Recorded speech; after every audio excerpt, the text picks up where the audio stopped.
Blog Talk Radio.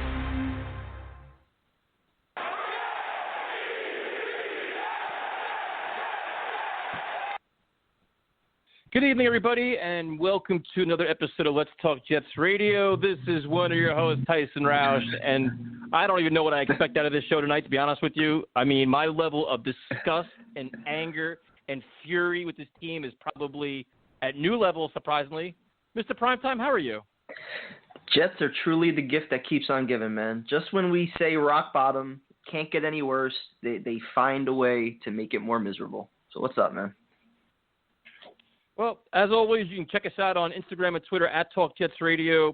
Check us out on YouTube, because if you want the uncensored version of us and you want to know our thoughts instantaneously, YouTube is where it's at. Let's Talk Jets Radio there. We appreciate everybody that's been joining on, our live streams and interacting with us. It's been completely overwhelming. Prime time, I'll say for me, man, I can't believe how much support we're getting, and I'm completely appreciative and thankful.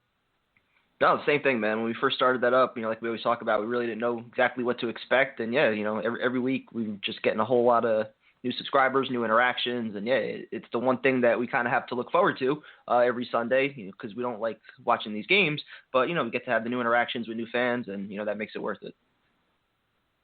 Yeah, so Primetime, they've lost 5 in a row. They're easily the worst team in football. There's no doubt about that.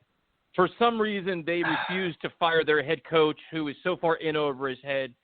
And now we're to the point that after talking about using Le'Veon Bell in every facet, and Le'Veon Bell's in better shape now, we're going to do all these great things, and we're going to feature him. And then you have Trevon Wesco getting a carry in a prime spot in the game. You don't use him as a wide receiver. You feature Jeff Smith 11 times. So Le'Veon Bell obviously gets pissed off, as any normal human being would, after watching his team lose again and not being part of the puzzle to help fix the problems, likes a couple tweets, and now the Jets are shopping Le'Veon Bell because Adam Gase is an arrogant prick and this team is grossly mishandled. Your thoughts? I mean, is it any surprise? This is a regime of broken promises. I heard it a few times. I think it was from Michael Kay earlier today, and I don't even usually listen to that show, but his line was perfect. They have treated Le'Veon Bell like an unwanted addition to the family since he arrived. All right, and forget whatever happened in Pittsburgh. I've seen a few Steeler fans commenting, oh, Le'Veon was a cancer. You know what? Since he put on a Jet uniform, he's done nothing wrong other than not want to talk to media after losses. That's literally his only crime, being in a Jet uniform. Ask anybody in that locker room, they respect the fuck out of this guy. He's an all-pro talent. They all recognize it. They recognize the talent he has, and they recognize that the head coach and the offensive coordinator in this system is not getting anything out of this talent. Okay, and we even talked about it. How many guys has Adam Gase improved on that offense since he's been here? Nobody. Nobody has made progress since he's been here. So is it a surprise that a weapon like Le'Veon Bell has been utilized into nothing? I mean, they have turned him into a legit non-factor, to the point where you're talking about potentially trading him and eating money to do so, or just getting a 6th or a 7th round pick. That's what we've turned this guy into. And it's no surprise, because this is what Adam Gase does. It's exactly what he did in Miami, and now he's fully completing the teardown here. No, dude, think about when he was hired and what he did in Miami before he came here. He goes there, he's arrogant with his play calling, he alienates a lot of players. So then he goes from alienating players to losing games, then getting mad about the players getting backlash, trading players, getting fired. What do you think is happening here? He comes here, he alienates players, they start losing games, they get pissed off, then he trades away the 2 most prominent people here, Adams and soon-to-be Bell, and he's going to get fired. This is also predictable, dude. This is going as advertised, but the most crazy thing, and this is twofold now, I'm tired of this whole Joe Douglas getting a pass shit, because he's overseeing all this. And furthermore, we all knew that Gase and Bell weren't going to get along. So Joe Douglas, if you knew this was going to happen last year at the trade deadline, pull the trigger. Or when the season's over, be like, you know what, man, we have to go separate ways. This isn't going to work. You trade him then. To do it now is laughable, dude, because we knew this was going to come. I've been saying it all along. He wasn't coming back next year because I just knew it. The writing was on the wall. They were trying to find ways to push him out of the way because, dude, they just don't. But this is Douglas too, dude. Douglas doesn't want him either. Douglas is overseeing it. If he's willing to trade him, he doesn't want him either. So he's blown this too. That part is fair. and Joe Douglas absolutely does not get a pass. But why are we allowing a coach who is clearly on the hot seat, clearly out the door? Why are we allowing him to dictate important decisions like this, important personnel decisions with talented players? Like you just said, we've already lost 2. All right, Jamal Adams, Robbie Anderson, 2 young, talented players that could have been part of your foundation. You decided weren't good enough. You moved on. You replaced them with absolute garbage. So now we have more areas to address. So we're not getting better. We're getting worse. But why is Adam Gase allowed to dictate these decisions? And again, if it's not Adam Gase, then Joe Douglas, he's just as incompetent. Because we've been talking week after week about being desperate for playmakers. Desperate. And so just as Sam's about to come back, just as we're hopefully about to get a couple wide receivers back, now we're going to take away Le'Veon Bell so that we have to feature Frank Gore for the rest of the fucking year? That's going to benefit Sam Darnold? Give me a fucking break, dude. Dude, but just think of what we're talking about here. The Jets currently have in their facility a coach that the whole NFL, the whole National Football League knows they're going to fire. And they're going to let this guy continue to be part of decisions to run guys out of town and make all this. Just think of the incompetence that includes. Like, how is this just humanly possible to let this guy still be a part of it? And now, if you don't have questions now about the power Joe Douglas has, I don't know what else you need to know. Because he's overseeing bullshit now. Like, this is bullshit. You're watching complete incompetence everywhere. They're losing week in and week out. They're getting embarrassed week in and week out. They're justifying excuses. This coach cannot even explain what the fuck he's doing wrong. They ask him about specific plays. Oh, I don't know. I got to watch the film. If you don't know what's going wrong in game, then how the hell are you making adjustments? Oh, guess what? You're not making any. Dude, he can't even explain the stupid shit he's doing. How does ownership watch this? Like, how does Chris Johnson sit here on a fucking Monday morning and be like, you know what? This team isn't that bad. You know, we're going in the right direction. We have outlined week after week there's not one player getting better. Jamison Crowder is not getting better. He's just a good player. There's nobody else flourishing here. There's nobody doing anything. And you have analysts everywhere scrutinizing the play calling. Like, why are you challenging a play when the guy was clearly out of bounds? Why are you doing a 3rd and 1 to a goddamn tight end that's run the ball before? 4th and 1, you can't do it. Like, everything he's doing wrong, it's obvious he's in over his head. Why are they tolerating this? Why are they accepting this? And what role does Joe Douglas play? Is he a puppet? Does he just get Gase coffee? Does he have any power here? This is a disaster, dude. This is the worst it could ever be right now. Dude, it certainly feels like Joe Douglas is a puppet. Again, you have a talented player here. We all know what Le'Veon Bell was before he got here, okay? And forget whatever feelings you might have had about paying him the money. He has the contract, okay? I know they can potentially get out of it at the end of the year, but for right now, he's under contract with the New York Jets. So you look at the roster. You look at how they are so deficient in playmakers and talent on the offensive side of the ball. Yet Adam Gase would rather be right than to make this work. And yet Joe Douglas apparently can't put his foot down and say, no, we need players. You're going to make this work. I'm going to force you to make this work. Why can't he do that? And again, the idea of saving money for what? We're sitting on $30 fucking million right now that we're not spending. We've got an extra $60 million next year. Is Joe Douglas going on a spending spree this free agency? Spending $90 million? On who? Who wants to come here? Who are we spending that money on? Why not Le'Veon Bell? Dude. And the thing is, and if you look at it, and the thing is, you look at it and you're saying, you know what? I understand that Joe Douglas, this is his first true year on the job, but let's not forget he was here last year. So he had a year to prepare to all the players he brought in this year. He basically had a year to research them and watch film and watch tape and bring these guys in. And almost every one of them is a bust. Every one of them. Look, the draft class, I understand it takes 2 years to figure out your draft class. It's hard to figure out who you have if they're all hurt. So the draft class, we have no idea. The free agent class is a bona fide mess. Perryman has been hurt, not good. Robbie Anderson's doing well. Pierre Desir has been terrible. Like, you can go guy by guy, all the guys he's brought in, and then it's like, well, you got to give him a pass this year. Why? His job this year is to find building blocks for next year. His job was find talent to surround Sam with. Right now, yes, this offensive line is a little bit better. You know why it's a little bit better? Because they were fucking horrible last year. There's so many holes on this team. This regime, the Gase, now Douglas regime, is setting us back 3 more years, dude. because this year is a bona fide waste.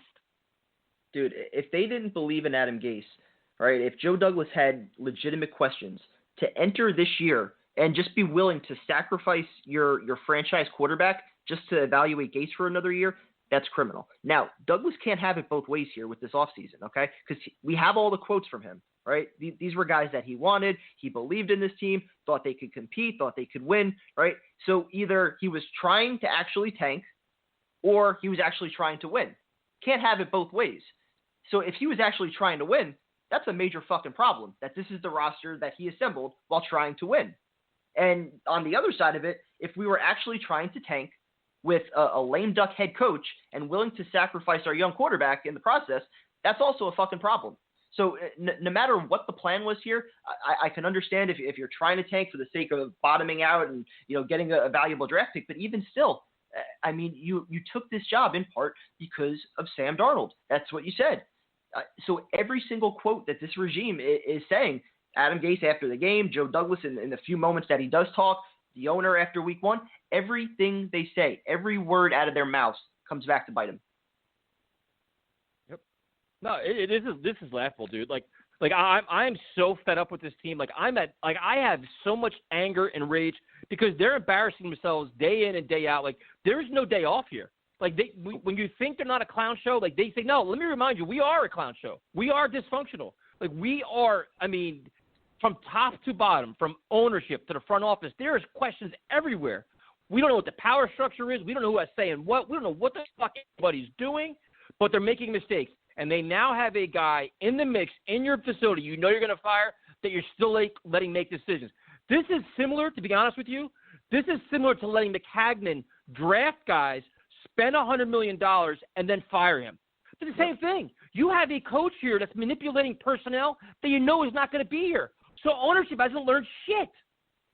Exactly. They still don't realize how that decision has screwed them right now, right? The fact that Joe Douglas has guys that maybe he didn't want, Adam Gase maybe has guys that he didn't want. Not that I think that it would change the results, but you're giving them the out. You're giving them an excuse, right? It made no sense at all. If there was any doubts at all about Mike McCagnon, right?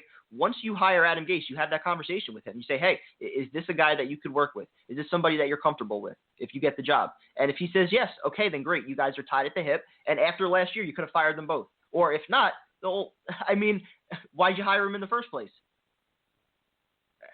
You do it before the draft. You do it before free agency. And, now you're stuck.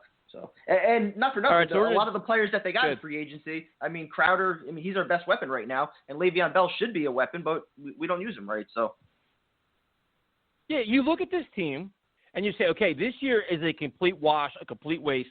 Who are the building blocks going into next year? Okay, like, what pieces of this shitty puzzle go into 2021?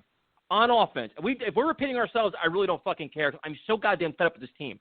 On offense, Becton, okay, maybe McGovern, maybe Fant, maybe. Because I'm not sold on Van Roten. I don't think Alex Lewis is all that good. The running back position, Gore's going to be gone. Bell's going to be gone. You have Pirine, who we don't even know who he is because they don't even play the guy, and maybe Josh Adams. And wide receiver, Perriman's going to be gone. Crowder, who knows? He's getting a little older. Then you have what? We don't know what Wims is. We have nothing. The tight end position is just disintegrated. Like Herndon is ready to be cut. Ryan Griffin is a shell of himself. Trayvon Wesco, we have no idea who he was. So on offense and building blocks, you have maybe two guys. Because the quarterback, we don't know what they're going to do. We'll leave the quarterback out now just for the sake of argument. On defense, Quinton Williams, who is, I don't know what he is. Is he a building block? He's a big contract that you can't trade right now, I guess. He's there. And then what else do you have? Ashton Davis, we have no idea what he is. We have no idea what Bryce Hall is. The linebackers, we have no idea if Mosley's even be back next year.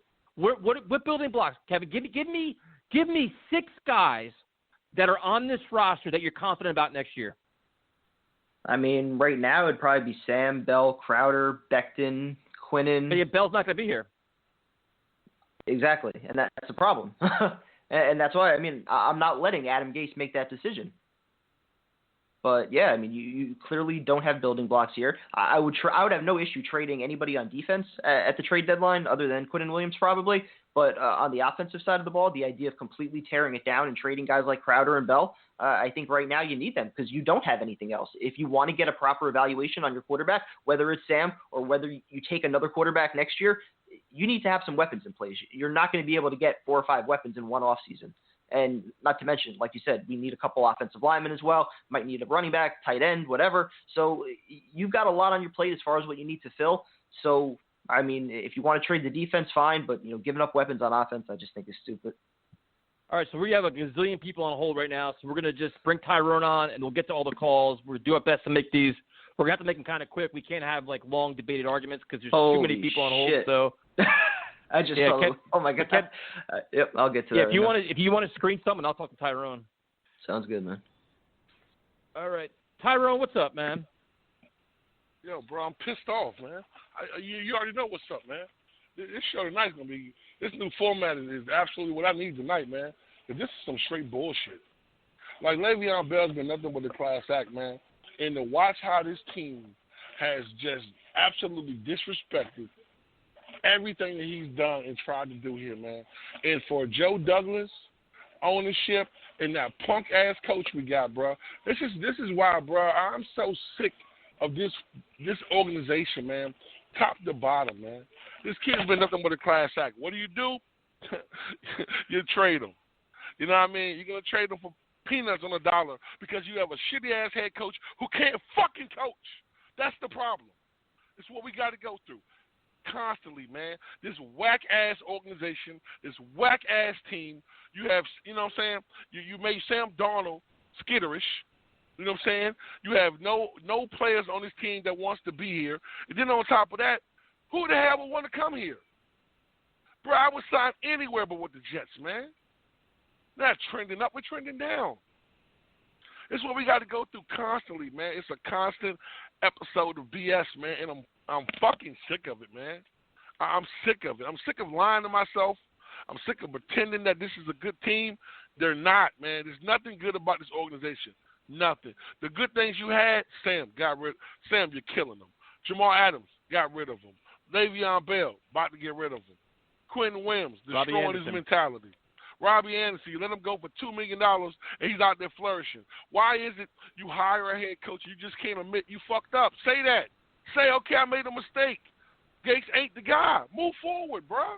But yet and still, you want us to buy tickets to come watch this whack-ass product you put in. Listen, the best thing that ever happened to the Jets this year was COVID, bro. Because I'm telling you, man, the product they're putting out right now, man, there's no way the fans will stand for that, man. It's horrible, man. It's a shit show. It's been awful, and we got to deal with this, man. It's how our life is going, man. We got to go through this BS, and it's not right, bro. It is not right. To any Jet fan who can understand, who really loves this team, and that really, really loves this, and anybody calling the show, gotta love this team. You have to understand this is some straight bullshit, man. This is a bad product. This is a bad team. This is a bad fucking organization, top to bottom. You have just killed one of the best players we could have ever had here, man. You know what I'm saying? A guy who's been nothing but a class act. It's not him. It's the coach. The whole 52-player roster can't be wrong. It's the coach. Look at Miami. They've done the same thing in Miami, man. It's the same cycle. He come here and do the same shit. Bro, you can't make this up. Listen, bro, but Tyrone, right now... But Tyrone, everything you're saying is completely true, and all of this is going on, and ownership is sitting pat and saying, you know what? You can continue coaching my team. You can continue making moves. You can continue to represent my organization. How in the fuck is that possible? How do you let him represent you when everybody knows he's going to get fired? He's in over his head. Like, what? Who does this? Yo, the Texans fired their coach, right? Atlanta fired their GM and coach, right? How do two coaches that are way better fucking coaches than you, and you still have your job? No, man. The problem is, man, the Johnson to sell the organization, man, and his fans, man. I don't, bro. I'm not going to another Jets game until the shit gets fixed. I'm not doing it. What fans have to do, honestly, is stop buying shit. Whatever it is. Yep. Don't buy a Jets light bulb. Don't buy a book. Don't buy Christmas ornaments. Don't buy T-shirts. Don't buy shit. Like, unfollow him. Like, don't even follow him on social media. Like, do not support this organization anywhere. We all watch a game on Sunday. That's fine. And then we can go on social media and blast the shit out of them and just terrorize a lousy organization, but do not spend money on them. They don't deserve it. They're spitting in our face right now. They're like, you know what? Absolutely. Our fan base is suckers. All they do is support us. I'm going to keep doing more shit. It's ridiculous. And the thing about it, Tyson, and the thing about it, man, this is the craziest thing to me. We have the most loyal fan base in fucking football, bro. And you know what? Right now, I would hire Rich Kotak like today over this bum-ass coach we got, bro. He is the worst. Listen, you hired the one motherfucker you shouldn't have hired. Bro, are you serious? Out of all the coaches that were out there, bro, you hired the one coach you shouldn't have hired. Why? Because Peyton Manning called you. But it's not even that. Listen, mistakes are made all the time, but you don't double down and you don't triple down and you don't let it manifest. You cut your losses. You say, you know what? Yep. I made a really bad mistake. After week 1, I made a mistake. I shouldn't have called this guy brilliant. I shouldn't have called him a genius. I said we're going in the right direction. We're actually not. I fucked up. Even curse. I want Chris Johnson to come out and just say, you know what? I fucked up. And, I'd have so much more respect for him than to sit there silent like a bunch of little zombies trying to think if we don't say anything, the fans are going to go away. Yeah, we're going to go away. We're not going to spend more money on your shitty team. But, they think we're suckers. They think we're fools. And then they have these goddamn clowns in the media, Costello and Cimini. Oh, Le'Veon Bell's got to go. Oh, so now your big fucking power stance now is mocking Le'Veon Bell like he's the goddamn problem. The problem is the coach, the power structure, and all these little puppets in the media that are kissing the Jets' ass, trying to get a goddamn story and pushing out this bullshit nonsense that none of us believe. It's a joke, Tyrone. This franchise thinks we're stupid. They think we're stupid. How is Le'Veon Bell the problem, man? How has he distracted us from winning? How? When your play calling is shit, when your organization is shit, when you don't have any players, you have any receivers, all of this, man, it's the same process every single week. We go through the same thing. We watch us lose and get destroyed every single week. But this is the product you're selling us, man. It's ridiculous, man.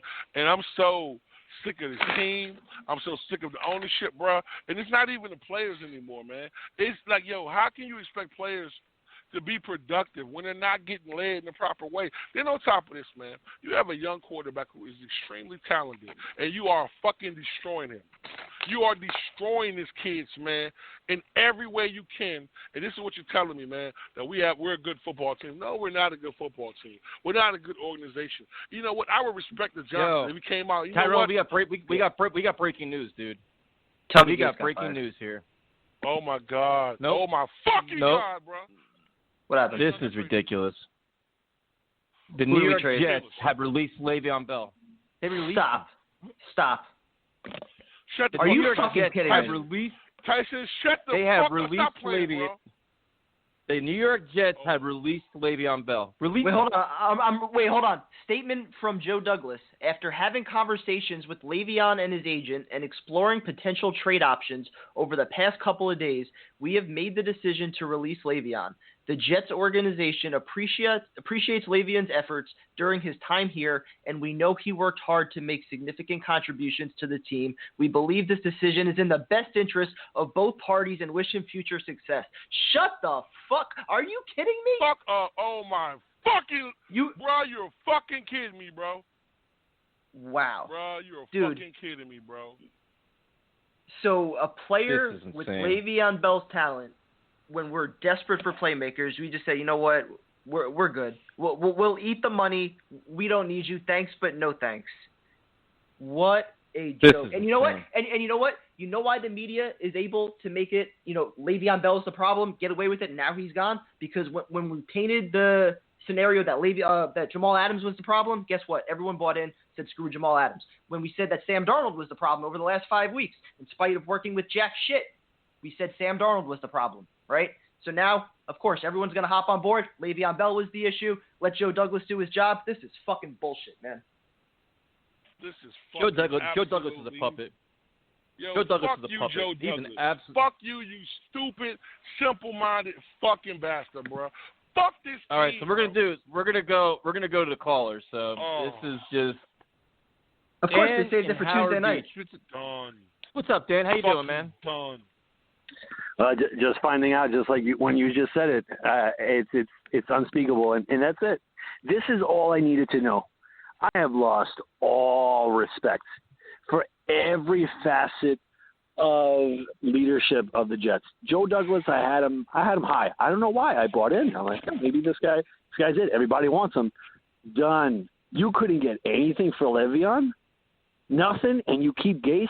This is why I actually don't want Gase to be fired after the Miami game. I don't. I don't. Maybe I'm the only Jet fan that does not want this dude to be fired. So we can do more damage? Oh, dude. Dan, I'm gonna be I real with cannot you. wait. I cannot wait for the Jets versus KC. You know, I don't know if you guys know. I'm pretty sure you guys know your history.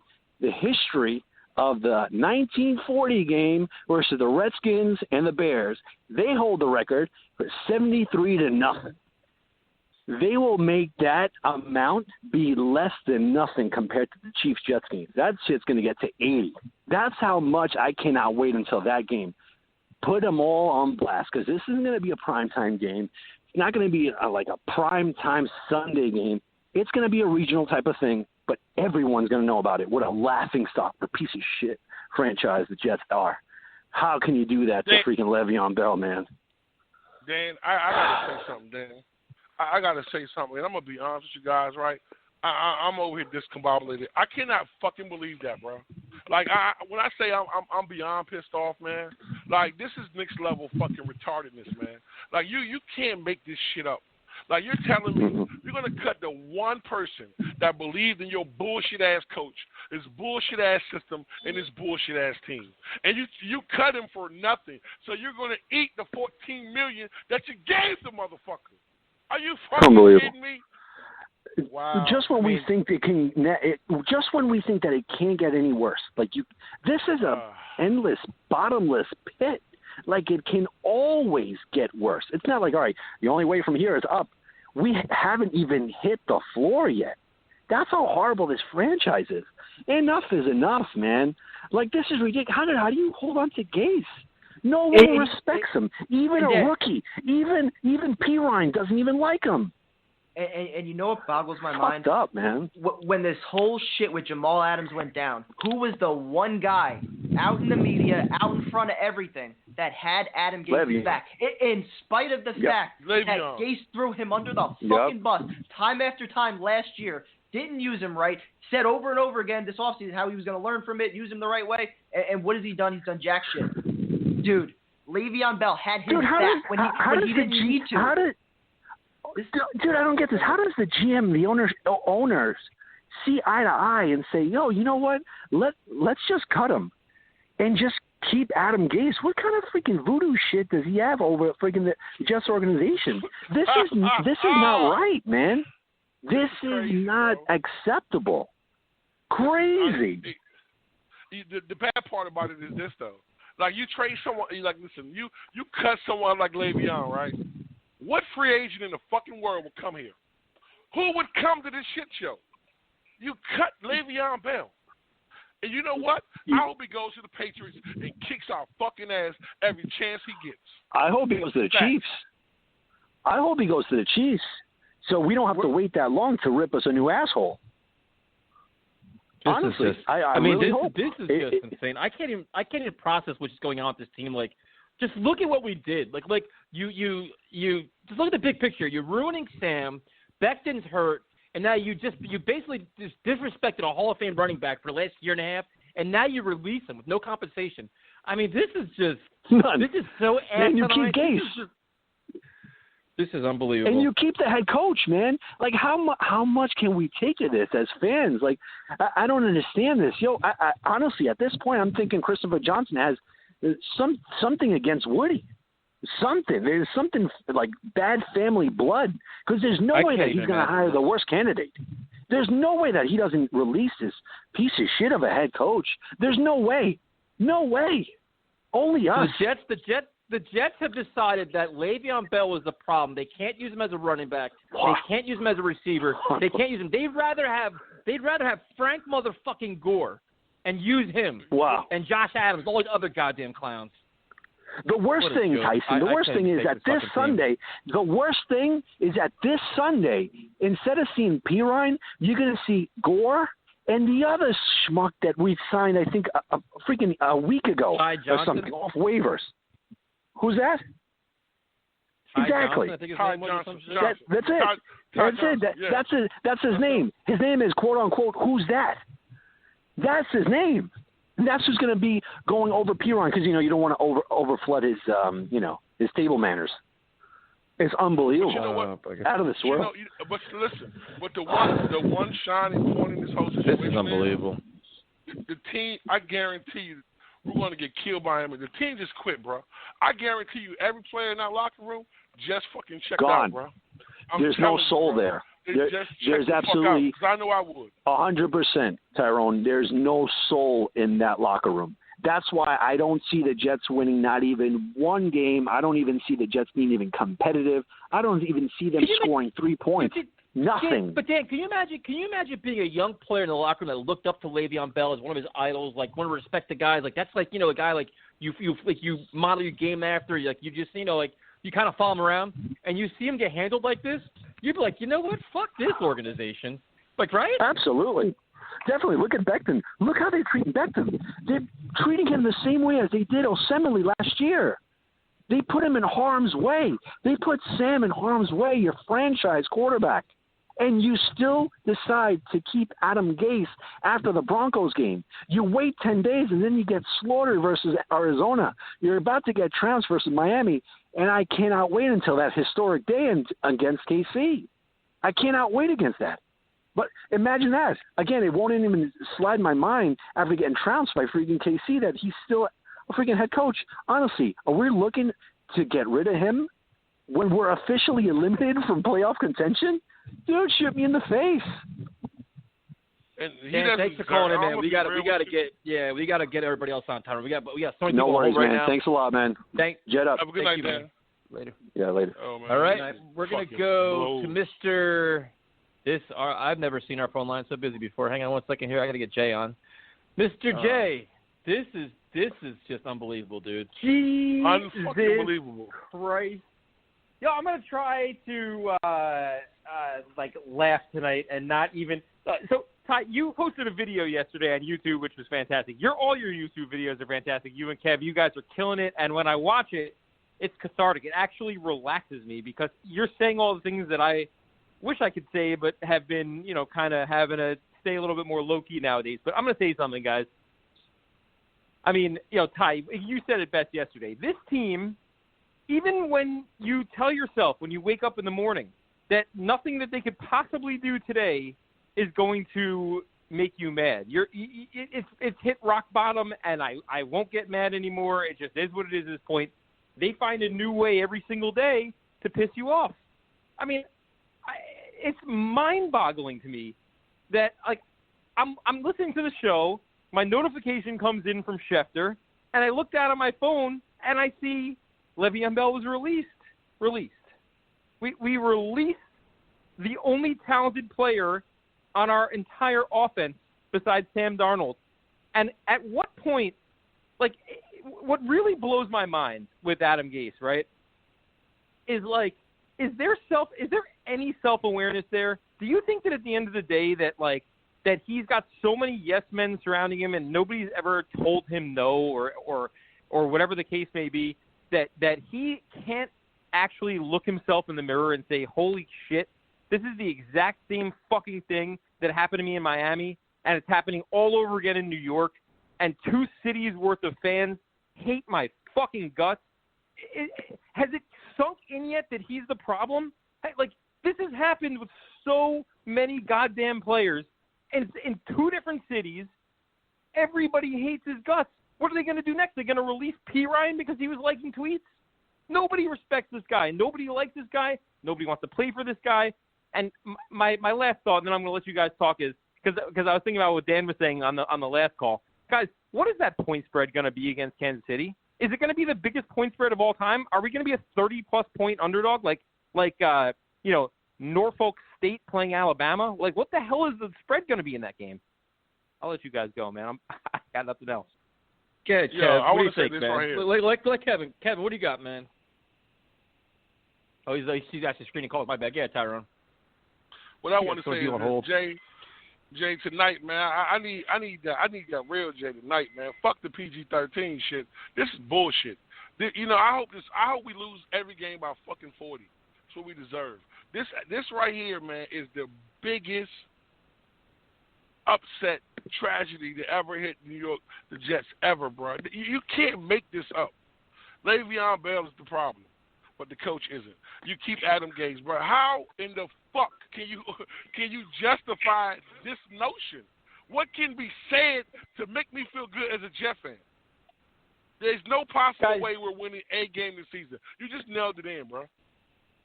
Listen, I don't like bringing this up, right? But because I honestly, I'm so far past this point in my life. But like, last year when I stuck that plane in the air, nobody understood what the hell. Not nobody. Some people didn't understand what the hell I was up to. Hey, the guy has only had 6, 7, 8 games.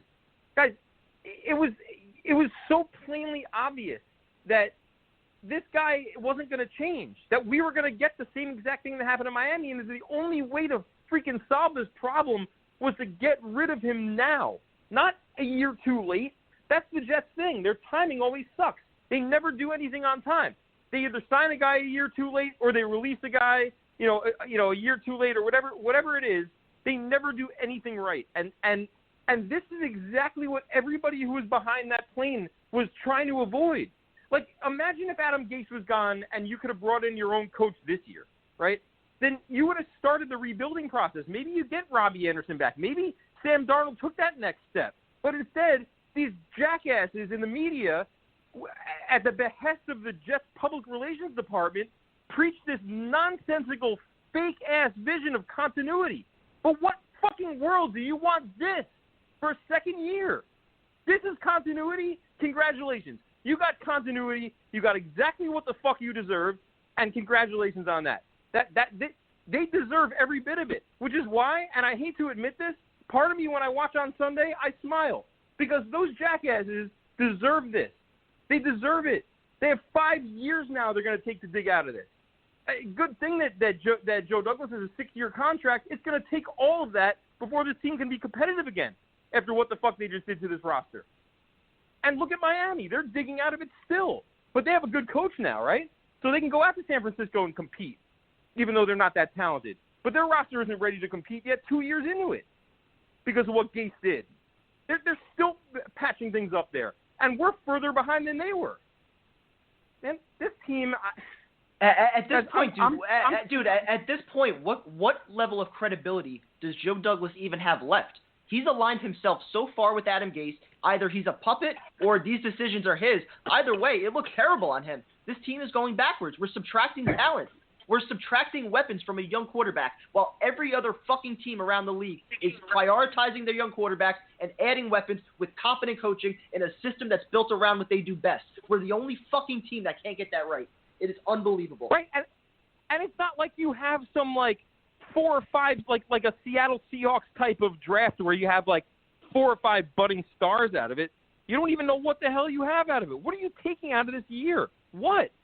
What the hell do you have Mekhi Becton, who they basically killed, and what do you have besides that after this year? You have nothing.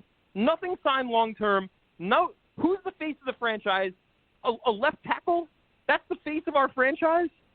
It's insane. It's unforgivable what they did. And it's listen, you want to break a roster down and you want to start from scratch, then that's fine. But you have to start showing returns. There has to be a young future in place, right? So when the Mets weren't competitive in 2012, 2013, whatever, but you started seeing their young pitching emerging, and you started seeing a base. You start and that culminated in a World Series run in 2015. How many years is it going to take to build this roster to where they can even compete? There's nothing there. Oh, it's a mess, man. It's just a mess. Dude, thanks for calling me. We got so many people on hold, man. We got to start cranking our calls, man. So go get it, man. I'm going to be listening. I need this in my life. Later, dude. Good night, Jeff. All right, we're gonna like I said, we're gonna try to get everybody on as fast as possible. We'll probably do like one question each and go because we got this is just insane. So we're gonna go to Chad in Florida. Chad, what's up, man? I'm a Jets fan. I'm pissed off and heartbroken watching 2010 Jets Hard Knocks, missing the good days. What do you think I'm doing? Do you believe that they just released Le'Veon Bell, dude, and we are right now? Dude, I you know what? I love the outrage. I mean, I'm actually really happy Le'Veon Bell's gone because we don't fucking deserve him. He deserves way better than this. And, dude, like Tyrone said, I hope the fucking Patriots pick him up and he just kicks the fucking dog shit out of us, dude. I can't take it no more. But real shit, I was driving home from work today, and I got a notification on my phone. And I saw that Tyson uploaded. Dude, I've clicked so fast to where my phone almost froze. This shit is great, man. I love it. I love it.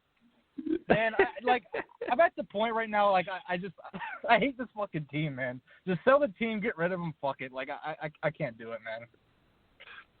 Chad, thanks for calling in, man. We appreciate it. Have a good night. Like I said, Let's Talk Jets Radio on YouTube. Primetime myself are cranking out all kinds of videos, and they're unfiltered. This show is unfiltered. Our videos are unfiltered, too. We just don't give a fuck anymore. We're going to go to Chris in the Bronx. Chris, what's up, man? Hey, guys. How's it going? Oh, dude, this is just chaos, man. Kind of rough tonight, Chris. Let's get to the chase, gentlemen. I understand, the Joe Douglas situation, Adam Gase, he's a bum. And, of course, the owner, Christopher Johnson. But let me ask you this. Where's the fan base in all this? Huh? What I mean is, first of all, we're here whining, complaining, and mumbling, like doing nothing instead of taking action, and instead of sitting around whining at them. What are we supposed to do? We have a voice. We need to do. Here's what I got in mind. So just sit back and support. We flew a plane over the building last year, bro. Let him talk. Here's the thing. No, go ahead. Here's the thing. Instead of us whining and complaining, how about we do something? Like, for example, how can I say, put the pressure on the owner so he can fire Gase.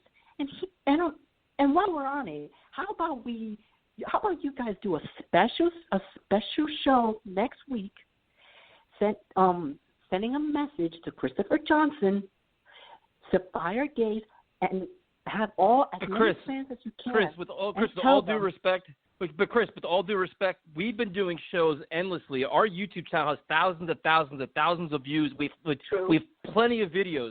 Everybody campaigning, social media, every podcast. Jet fans have done their part, man. Fuck making all these statements. Now it's about stop spending money on the team. Stop spending money, unfollow them on social media, be like, we're fucking done with you now. Making a statement, the fans have made a statement, dude. Everybody's done their part of showing their outrage. NFL analysts have done it. Former players have done it. Damian Woody, Thomas Jones, Antonio Cromartie. They're all making fun of the team. What the fuck are you guys doing? We've done our part. The fans have done their part. The media's doing their part. Now it's like, you know what? Stop spending money on the team. That's our final statement. Everybody stop buying shit. Right? What else can we do? There's nothing else we can do now. We've done our part. But keep putting the pressure on him until he realizes, until Christopher Johnson realizes, okay, that's it. The fans have spoken. Time for me to sell the team. It's the only way, guys. It's the only way. We got no choice. We have to keep putting the pressure on him until he's had it. Chris, thanks for calling, man. We appreciate it. I let him go, Tyrone. We got to keep going. But, that's obvious. Pressure. Dude, what more are we supposed to do? Johnson, they flew a plane over the fucking stadium. How else can But I'm saying, even after last year, when he came back with week 1, when Chris Johnson made his little bullshit speech, all fans roasted him for that. Everywhere on social media, every platform, the Jets are getting bashed, and they don't care. They think we're suckers or we're naive. You know what? Give them a couple weeks, they'll calm down, and nobody's going to care. They want us to not care and keep spending money. Well, guess what? They're right. I don't fucking care anymore because I know you're a shitty organization. I'm just not going to buy your shit anymore either, though. So, that's all you can do. bro. This is the worst I've ever seen it, bro. I've never done a show with breaking news like that to where I am just so pissed off, man. I can't even focus, man. That's how frustrated I am right now. This is horrible, man. This is really, really bad, bro. That right there was a really dumb move. And all right, we're going to go to disrespect every fan. Steve Tyson in Marlboro. I talked to Steve before. What's up, Steve? Oh, brothers, that breaking news just that cleared everything out of the room. I don't even remember what I was going to say anymore. I just can't even think. Like Tyrone said it best. This is by far rock bottom. I'm just a 23-year-old fan. I haven't seen it this bad, and I've seen a lot of terrible Jet years, and this is just it did. I just can't take it. I mean, where do the Jets go from here now? Because now it's like you just released Bell. I mean, Darnold's hurt, Becton's hurt. I mean, this is a clown show, man. Like this whole season, they're basically just throwing it away. Like there's no regard to the season. 11 games they don't care about. They just don't care about winning. They don't care about competing. They don't care about nothing. They just don't really care right now. No, they don't. That's the problem. And Sam's been my number one, player for a while. Like ever since he was a rookie, I was obsessed with him coming here. Had a lot of, hopes on the future. And now for his best interest, I just hope he gets traded, goes to the right place. How is he's not going to be here for a contending team, even if he was hypothetically extended. I kind of hope he gets a trade at this point, just for his own sake. I mean, this is just bad as it gets, dude. This is. Can you just imagine where we are right now, and it's only 5 weeks into the season? Oh, it's going to get 1,000 times worse. And we say, how can it get worse? But we invent a new way each and every week to do so. I think the players. Yeah, I mean, get Tyrone. I think the players speak Sunday. I think they're going to quit, bro. I think they're not going to show up, bro. Listen, would you show up? Would you show up though? If you're sitting in the locker room, you have a coach you don't believe in, and they're mailing the season in. They know they're not playing to win, right? You can't play to win when you don't have a coach, man. Wouldn't you quit? I would quit too. Like, what the fuck are you playing for? You have no chance to win. Yeah, now. You can already see it on Twitter. I mean, Avery Williamson's tweeting, best wishes. You're starting to see other teammates come out, best wishes. They're all thinking the same thing. That's my bro. That's the leader of the team. Jamal was one of those guys last year. They have to see it. I mean, I don't know how it's going to be civil this week of practice. I mean, how can you give your team? What kind of conversation can you tell your team, man? How do you address a team that knows that the coach is the fucking problem, but no one else in the organization does? That's crazy as shit to me, bro. That's nuts. That's not football, man. This is really. Hey, we're the laughing stock prior to this. It's about to really be. Do you guys imagine where we could have been? Like, let's say hypothetically, Bowles is fired. Let's say hypothetically McKagan was fired the same exact day. Let's say you hired the right GM, you hired the right coach right after Sam's rookie year. Imagine where we could have been right now. Yeah, I mean, dude, they've made so many mistakes, man. Steve, thanks for calling in. We appreciate it. Thanks, guys. Appreciate it. All right, we're going to keep going. These phone lines are just insane, so I'm trying to get everybody on as fast as possible. We're going to go to Steve in Manhattan, from one Steve to another. How's it going, What's guys? up, man? Oh, man. What's going on, Steve? I mean, just had to hear this breaking news here. It's been brutal. And I was going to talk about how I feel like the more Gase is here and moves like this, even really support this, is that he might be back next year. And, I'm living, thinking that he could be back. I'm getting Hugh Jackson vibes. What do you guys think? So you think he's coming back? You think he's coming back because they're making moves around him now, like letting him blow everything out and then rebuild with him? I mean, I'm not 100%, but I just think that if they're taking his side on things when he's 0-5 and everyone in the league thinks he's dead man walking, they're clearly not showing signs. And I know Primetime always says that Douglas never alienates himself from him, and clearly he's siding with Gase. I'm a little worried about this. I mean, what do you think, Primetime? Yeah, I mean, the fact that he has not once tried to separate himself from all this stuff that's going on with Adam Gase makes you wonder, are these guys kind of joined at the hip where Joe Douglas wants Adam Gase coaching the team? I think we all know he shouldn't be the coach going forward. We like to think the writing's on the wall, but knowing the Jets, would it surprise me if they brought back Adam Gase for another year? Absolutely. Until he's actually fired, I'm going to think we're going to do the dumbest shit possible because that's what they do. It's unreal. It really is. And it feels never ending.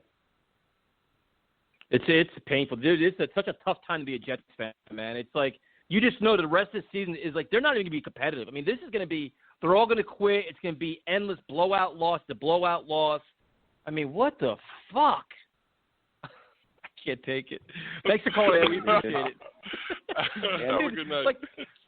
But Tyler, like, I don't even know what to fucking say, like, because you just know, like, Bro. you know, like, this, like, what little remnant of hope in the locker room, what little sense of leadership, of inspiration in the locker room, they just shoved that shit right out the fucking door. Like, you know what?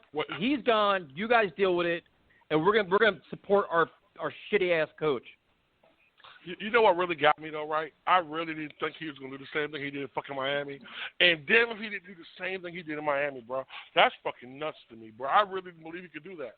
And he did it. Like, that's why I'm so dumbfounded right now. Like, that Le'Veon Bell cut, bro, probably hurt me more than anything else, man. I'm serious. Like, I'm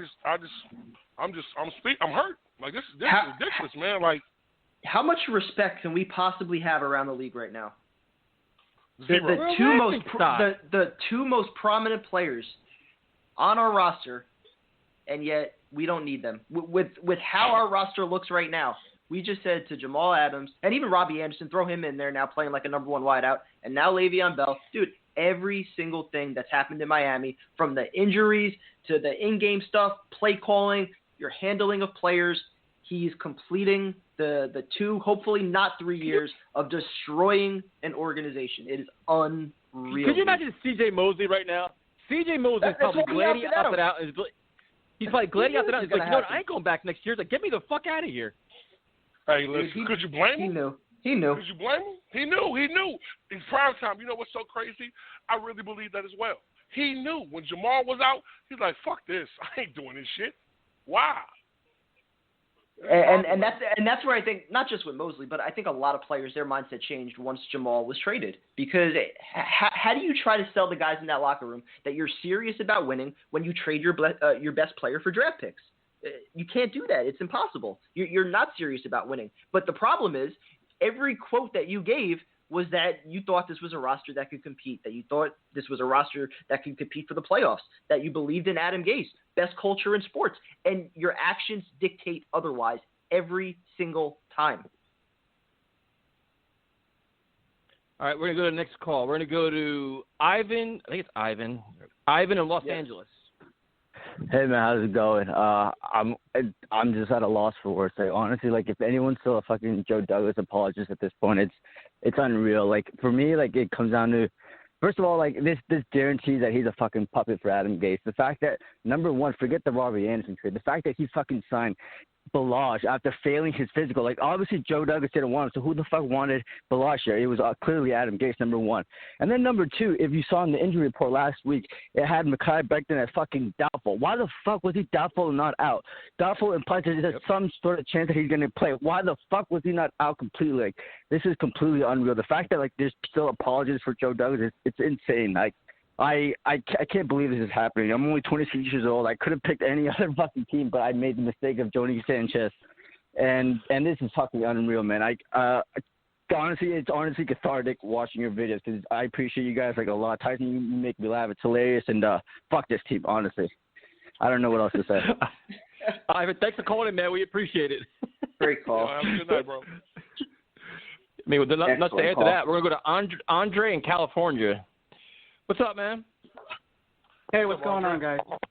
Look, I hate to be the bearer of bad news, but with this Bell release, Gase just told the world, I am the GM. I am the general manager. If I don't want you here, you're out. If I want you here, I'm signing you. Gase is the general manager. He has 100% control of this team. To call Douglas a puppet is to give him a compliment. That would make him useful.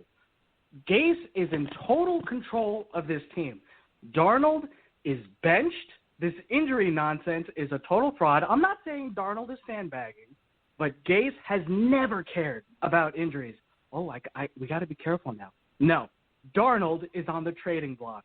We just saw Darnold's last game as a Jet. He will never wear a New York Jets uniform again. Gase is that guy. And Gase is here to stay. How does an 0-5 head coach stay employed? You're the GM. You become your own boss, and you don't fire yourself. And you tell the owner, don't worry, I'm going to get rid of all this McCagnon junk, and I'm going to rebuild the team. So Gase will be here. He will draft Trevor Lawrence. and he will destroy Trevor Lawrence. I'm sorry, boys, but I got to call it like I see it. Well, I mean, that's a hot take, Andre. Yeah, I mean, he hung up. He dropped. But the whole idea of having a year, like, he should have been able to evaluate this stuff last year, right? The whole idea of, getting the job when he did, not being able to spend money, he should have been able to evaluate what needed to stay and what needed to go. You're talking about young, talented players that you've pushed out the door and replaced them with nothing. How is that building anything? All right, we're going to go to the next call. Frank in Florida. What's up, Frank? Hey, how you guys doing? What's up, man? Wait, how do you think you're doing? Hey, man. Half a bottle already. Hey, look, I really believe that Gase is not the problem. The problem is the owners, man. It starts from Woody and it goes to Christopher. Because, look, if you really look at the Jets' history, man, I mean, going back to, Tannenbaum was basically a recommendation from Parcells. Then you bring Isnick in. You tell Isnick, hey, look, Rex is going to be the coach. You don't even allow this guy to bring in, his own coach.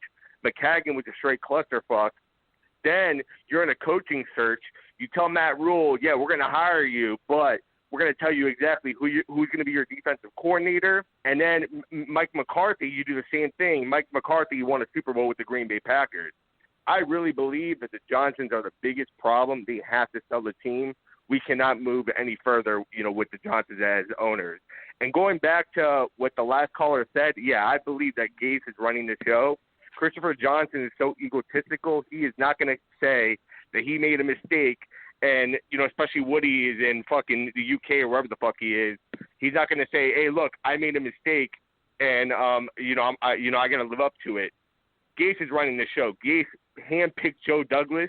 And look, Douglas, if you really look at it, the free agency that he had was a total joke. I mean, look, the first 5 days of free agency, the only guy he brings in is Stant, and you got a rookie quarterback in there that you call franchise quarterback, and he was the third pick overall. I mean, this team is an absolute joke, man. Well said. I like that that much. I mean, that's well said, Frank. Thanks for calling it, man. We appreciate it. Thank you. I mean, sometimes you got to let them say it, man. There's not really a lot to respond to. We agree with you guys. We're going to go to Jose in Florida. What's up, man? Hey, what's going on, guys? First-time caller. Really love what you're doing for what's left of the fan base. It's clusterfuck, and I thought this was giving me feelings of 1995 and co-type, but it's so much worse, and it's on another level that I'm at a loss for words. I am, because you overpaid for the running back. That's one thing. They have a different kind of shelf life for their position. I understand that, but then you're going to eat the $15 million, the money that you could have used to keep what's his face, the receiver that's over there in Carolina, Robbie Anderson. Yeah. So you eat that, but you don't give it up to a player that was so beneficial to your quarterback that you gave up so much to draft. I don't know. Where the hell is Woody in all this? He hasn't made any statements. I haven't heard anything. Like, what's going on, man? Like the Jets, at what point do we get to that we're already probably in the top 3 worst franchises? Detroit, Cleveland, but that's changing. With the record they have this year, but we're at the depths, boys. We're at the depths, and it's a horrible feeling, because where do you go from here? How do you feel good about this team moving forward? You don't. Nope. There's no hope, dude. Right now, there's not a glimmer of hope. You have a lame duck head coach who's useless. Now you have questions about the front office. So you think they're puppets and they have absolutely no idea how to handle contracts, personnel, or a bad coaching situation. And we know the owners are fucking clueless. There's not one glimmer of hope as a Jets fan right now. There's not, as of tonight, October 13th, this whole season is shit, and we have nothing to look forward to. We have no hope, no nothing. There's nothing here. It's rock bottom, man. And I agreed with that completely, and it starts with the ownership. At what point, let's say you're running a business, you're in year 10, and you're operating at a loss every year. At what point do you say, you know what, I'm going to go ahead and cut bait? They're not even thinking about it, probably, because they keep thinking that this fan base is that naive and that ignorant that they're just going to keep filling their pockets with money and giving us a shit product year in and year out. Stopped buying merch in 2011 because I saw the direction the team was heading in. I had glimmers of hope and all that, but I knew I'm going to stop buying shit. I stopped buying tickets. I stopped going to games. You know, I'm done. Give me a winning product. Give me what I deserve as a fan that's been suffering since 1986. Give me something. And every year, all they give me is shit and excuses. Jose, I'll leave it well at that, said, boys. man. Have a good night. Thanks for You too, man. Thanks for letting me vent, and I'll keep an eye out for you guys. Thank you. Yes, sir. Appreciate it, man. Dude, Good night. all I got to say is I am so fucking glad we have our new format. This is the best thing. Yes, sir. Oh, my God. Yes, sir. Yo, you would have kicked Tyrone off the air in 30 seconds, bro. I would have made it, bro. All right, call over. It would have hurt. This is a family show. Fuck that family show. I just cut Le'Veon Bell like I ain't doing shit. We're going to go to This Kevin in new format Oklahoma is City. amazing. Kevin in Oklahoma Doing, City. What's guys? up, Kevin? Hey, how you doing? Oh, love boy. your show. Love your show. Love your YouTube channel. Like I said earlier, I've been a Jets fan since 1982. I was listening to your show, and when you broke the news about Le'Veon Bell getting released, and it was a punch in the stomach. It was the punch in the stomach that I haven't felt since we lost that AFC title game in Pittsburgh 10 years ago. I'm so embarrassed. I'm so disillusioned right now. I'm speechless. I'm almost in tears right now. I don't even know what to say. I just don't. I don't. I'm just speechless and in tears. Like I said, this is as bad as it can get. And like Tyrone said earlier, somebody call Rich Kotite and please bring him back. I never thought I'd say that, but I'd rather have that bum than Adam Gase. I'm sorry. You know, the thing is this, Kevin, you're sitting here as a fan. Like, we're all diehard fans. Like, we look forward to every Sunday. You want something to be proud of. You want something you can enjoy, just anything, any glimmer of hope, go in the right direction, anything. Not only do we have nothing, we're going backwards now. Like, we are back to 1995, you know, laughing stock of the NFL, circus, Correct. clown show. This is it. We are the worst in football, and now we're acting like it on and off the field. We are pure incompetence everywhere. I agree, and it even shows in the body language with the players on the sidelines and even just in how they play. The undisciplined nature of their play, the penalties, these guys, they just don't want to be there, and it starts with Christopher Johnson and it starts with Adam Gase. You got for the Jets to have any glimmer of hope, you have got to get, first of all, Christopher Johnson. If I had monopoly money, I'd buy the Jets, okay? But he has to go, and Adam Gase is, like I said earlier, I'll take Rich Kotite at this point than Adam Gase. This is so embarrassing. And I've been a Jets fan for almost 40 years. I'm just speechless right now. This is as bad as it gets, man. This is as bad as – like, if I'm Jamison Crowder, I'm like, fucking trade me. Like, if I'm anybody that's somebody I see, I'm like, I want out, dude. Like, get me the fuck out of here. I am tired of this team. I'm tired of losing. If you're going to quit in the season, get me out, right? Well, wouldn't you, Tyrone, if you're Crowder? I'm like, dude, I want to be traded. Like, I want out of here. Hey, listen, if anybody asked for a trade, I couldn't blame them, man. Like, if I was Denzel Mills, if I was Sam Darnold, listen, out of Dodge. Who wants exactly? I mean, this team just quit in front of the whole world, man. Like, I mean, you know, you give your fans nothing to believe in, and there's no product you can sell me. There's no way you can tell me that you can. Number one, this is my whole point, man. How the fuck you can't lose Le'Veon Bell, bro? How as a coach you can't use not even Le'Veon that. Bell? I'm not even there. I'm not even. Listen, the Le'Veon Bell. This whole Le'Veon Bell fiasco is the product of a shitty organization. It's a dysfunctional front office with a horrible head coach. Like, that's it. Like, there's like the Le'Veon Bell. All these moves now are byproduct of no ownership, any kind of leadership, no direction, just no competence at all. So we're gonna go to holy cow, we have a lot of people on hold. We're gonna go to Mr. Panda. What's up, man? Oh my God, Panda What's going on, I gentlemen? know it's A crazy. celebrity. Oh shit, yes sir. Oh. Well, I'm gonna say two things that I never thought I would say, and the first one is that if there were a home game next week, I wouldn't even fucking be there, and I'm the person who won't miss the game no matter how bad this fucking team is because I'm a fucking idiot, and I'm always there wasting my money. But if there were a home game next week that we could go to, I wouldn't be there. That's number one. Number two, thing that I thought I'd never say is, boy, do I miss Woody Johnson. Because this shit would not be happening with Woody Johnson. There's no way you would cut your best player for absolutely nothing if he were still here. Chris Johnson, now, Woody's still an idiot. He still does his stupid shit. We all know that, and we can roast him another time. But Christopher Gollum Johnson is a spineless moron. Adam Gase, we all know, is incompetent and needs to go. But as previous callers have stated, I am worried as well that he is here for the long haul. And lastly, as previous callers have stated as well, when it comes to Joe Douglas, I'm sick and tired of hearing how great this guy is. Who is he brought in? Everybody killed Mike McCagnon for only getting guys in the first round and everybody else not living up to their potential. Well, anybody can do that. And that's what we did by getting Becton.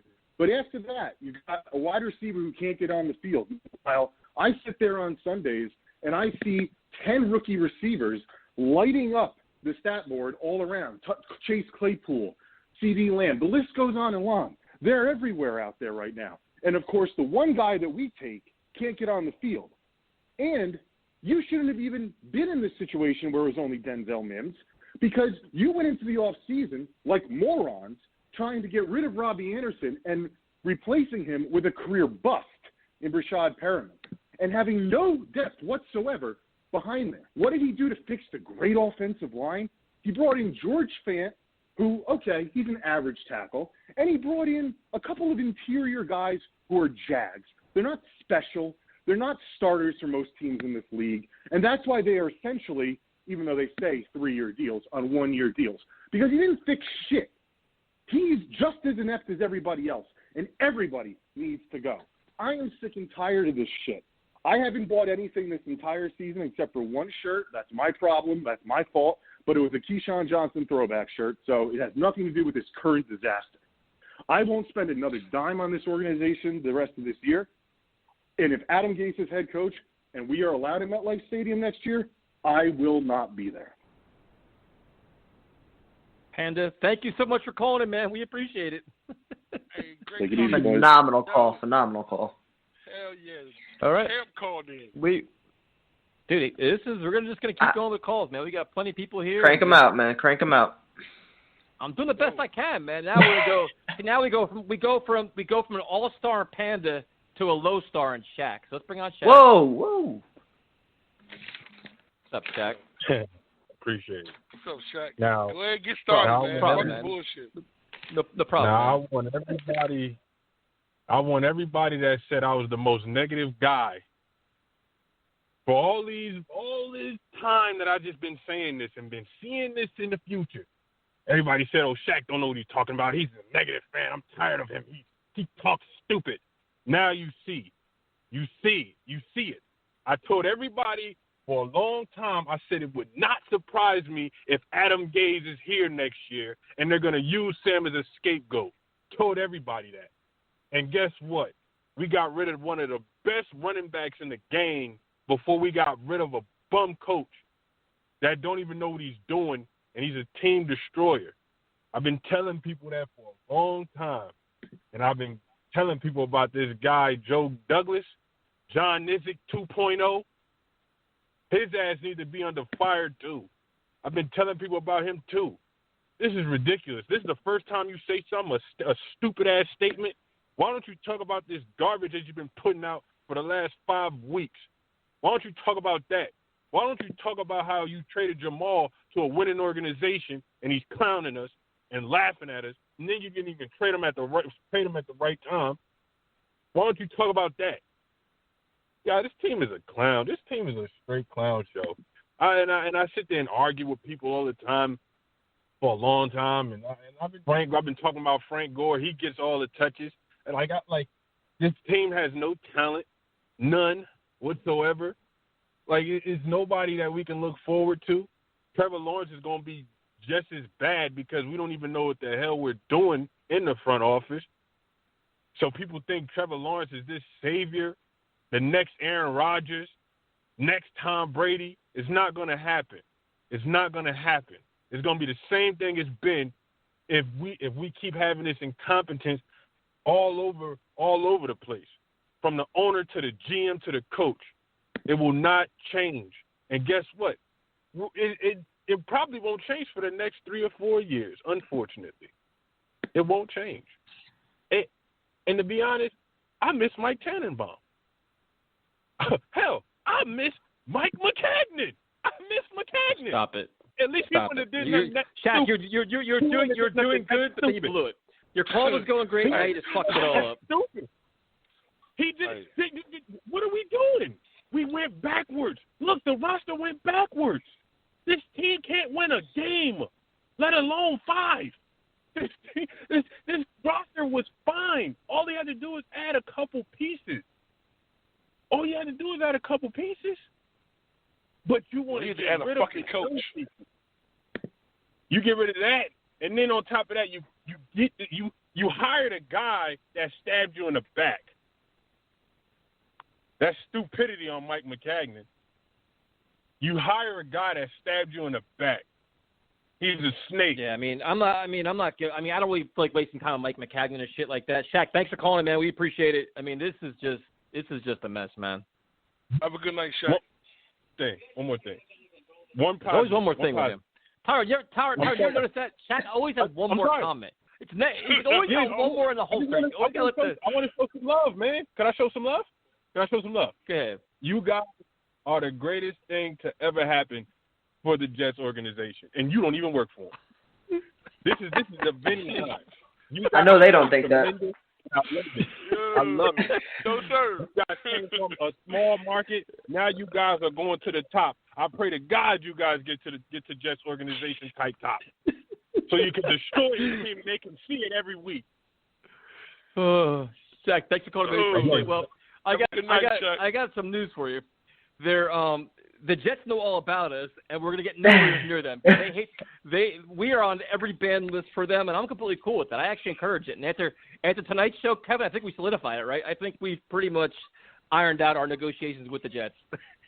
Most likely, but you know what? Everything that we've been saying now, WFAN, ESPN, maybe not with the obscenities and everything else, but everybody else is saying the same thing that we've been saying for months. So, maybe the Jets should show us a little bit of love and kind of recognize that, you know what, we're trying to help you fix this bullshit so that we don't have to sit around for another 10 years and not watch a playoff game. So, because we love this team. Yep. Absolutely. Yeah. We're on every fucking ban list there is right now, except for our YouTube channel. So we're going to go to – now our next caller actually has a bunch of people that really, really love his calls. We got so much positive feedback about Larry in Harlem. So we're going to bring Larry on. Larry's a celebrity now. What's up, man? Yo, Larry killed it last week. Yes, sir. Let's go, Larry. How you guys doing? Doing well, man. We're pissed. Jet fans. Horrible. Aside from the Jets. I love your show, and thank you so much. But here's what I'm going to say. The first thing is Joe Douglas has to come out and speak. Like the Jets organization right now, somebody other than Adam Gase has to step the fuck up and explain what's going on. It has to happen. And one of your callers said that Sam Darnold is going to be gone. I don't agree with that, and I'm going to tell you why. Because Sam Darnold is the only player who was dumb enough to stand up and say he loves Coach Gase. So I can see a scenario where the player who loves Adam Gase winds up staying and everybody else goes. But I will tell you this, as God is my witness, if Adam Gase is head coach of the New York Jets next year, I will cancel my season tickets, and I will encourage other people to do the same. Because the only way you can impact them is by not buying merchandise and not buying tickets. That's the only way. There are no fans, so you can't protest. I don't see people going out talking about they're going to stand outside of their offices. This is an unmitigated disaster for the New York Jets. Now, the other side of it will say, people will say, okay, Bell was a little bit slow. He wasn't hitting the hole. But, guys, this is the bottom line is this. Adam Gase is running this team. How somebody, and I'm going to give it to WFAN, because if you really want to hear it, Evan Roberts and Joe Beningo called this 2 years ago when they hired Adam Gase. They called it, and you can YouTube it, and it's great radio if you want to hear it. The fact of the matter is Adam Gase is running this team, and if you say something about him on Twitter or behind the scenes, he trashes you and he gets rid of you. How you get rid of Jarvis Landry in Miami, and now you get rid of Le'Veon Bell, and what have you done? This is why the players don't respect them. But here's the real thing here. Eric Bieniemy is going to be gone. The good qualified candidates are going to be gone by the time Christopher Johnson wakes the fuck up and sees what's going on out here. Why is it that everybody else is wrong, but Adam Gase is correct, and he hasn't won shit? Tell me what he's won. But you ship out Jamal. Okay, you're upset with Jamal. The way Jamal did it, he's trying, the video with him and everything in Dallas. You ship him out. Now you ship out Le'Veon Bell over Twitter, and the owner says nothing? Like, what are you saying to the fans? What are you saying to the fans that buy the product? Why would I want to spend my money to come back to that stadium next year? When at 0-5, when Dan Quinn got fired, you understood it. 0-5, Bill O'Brien got fired, you understood it. But Bill O'Brien also got fired because he lost the locker room. What player looks at Adam Gase and says, I want to follow this man? Sam Darnold is not a career quarterback. He was only a quarterback for maybe 3 years, 4 years, so he doesn't get it. He's never been exposed to anything else other than the 1 year Todd Bowles is, and I forget the OC's name, under Todd Bowles. But he never really had exposure then to a seasoned offensive coordinator, so all he has is Adam Gase. So, of course, Sam is going to say, I love Coach Gase. But what NFL player in that locker room is going to look Adam Gase in the face and say, this is a man that is a man among men. This is Bill Parcells. This is Bill Belichick. I look at Eric Bieniemy yelling at his offensive players, and he's not the head coach, but that man commands respect when he speaks. Adam Gase is soft. He's insecure to the point where if somebody goes on Twitter and likes something else, you're gone and you're released for peanuts. They took a damn near Hall of Fame talent, and instead of figuring out a way to make it right like a man, you release him? I have zero respect for Adam Gase, zero respect for this organization, and somebody in this organization has to come out and speak to the fan base. It cannot be Adam Gase tomorrow during his normal 5 o'clock session saying, yeah, we're going to find a way to get better. It cannot. And why he is still the head coach of the New York Football Jets is beyond me. That's all I have to say, gentlemen. Larry, phenomenal call once again, man. We appreciate you calling in, man. Like I said, we get so much feedback about your calls on our YouTube channel, man. So thank you for calling, and we really appreciate it. I appreciate you guys. I'll be back. Have a good night, man. All right, we're going to keep cruising along here, man. I'm trying to get everybody on as fast as possible. We got, let's see here. Holy cow. We got so many people, dude. Holy shit. We're going to go to Rocky in New Jersey. Rocky, what's up, man? Hello? What's up, Rocky? Hello? Oh, hey. What's up, Rock? Here's the thing. All right, here's the deal. January is the month of reckoning because Woody Johnson comes back regardless of how the election turns out. So Woody Johnson has this precedent of, listening to the fans, I guess. He sometimes caves into what the fans think. So I think it's possible that Joe Douglas is already on the hot seat. You saw it before with John Idzik. He was only given 2 years, and then boom, all of a sudden he gets fired with Rex Ryan. So I think it's very possible that Joe Douglas could be gone in January as well as Adam Gase. What do you guys think? I pray. I don't know. I mean, listen, I would like to believe that he will be gone sooner than that, but I don't think anything's going to happen mid-season. So, yeah, I mean, based off of the results that we've seen, nothing's going to change mid-season. You're subtracting more and more pieces at this point. Players are quitting. So to expect him to return as head coach of this team, I don't think is realistic. But then again, we're talking about the Jets.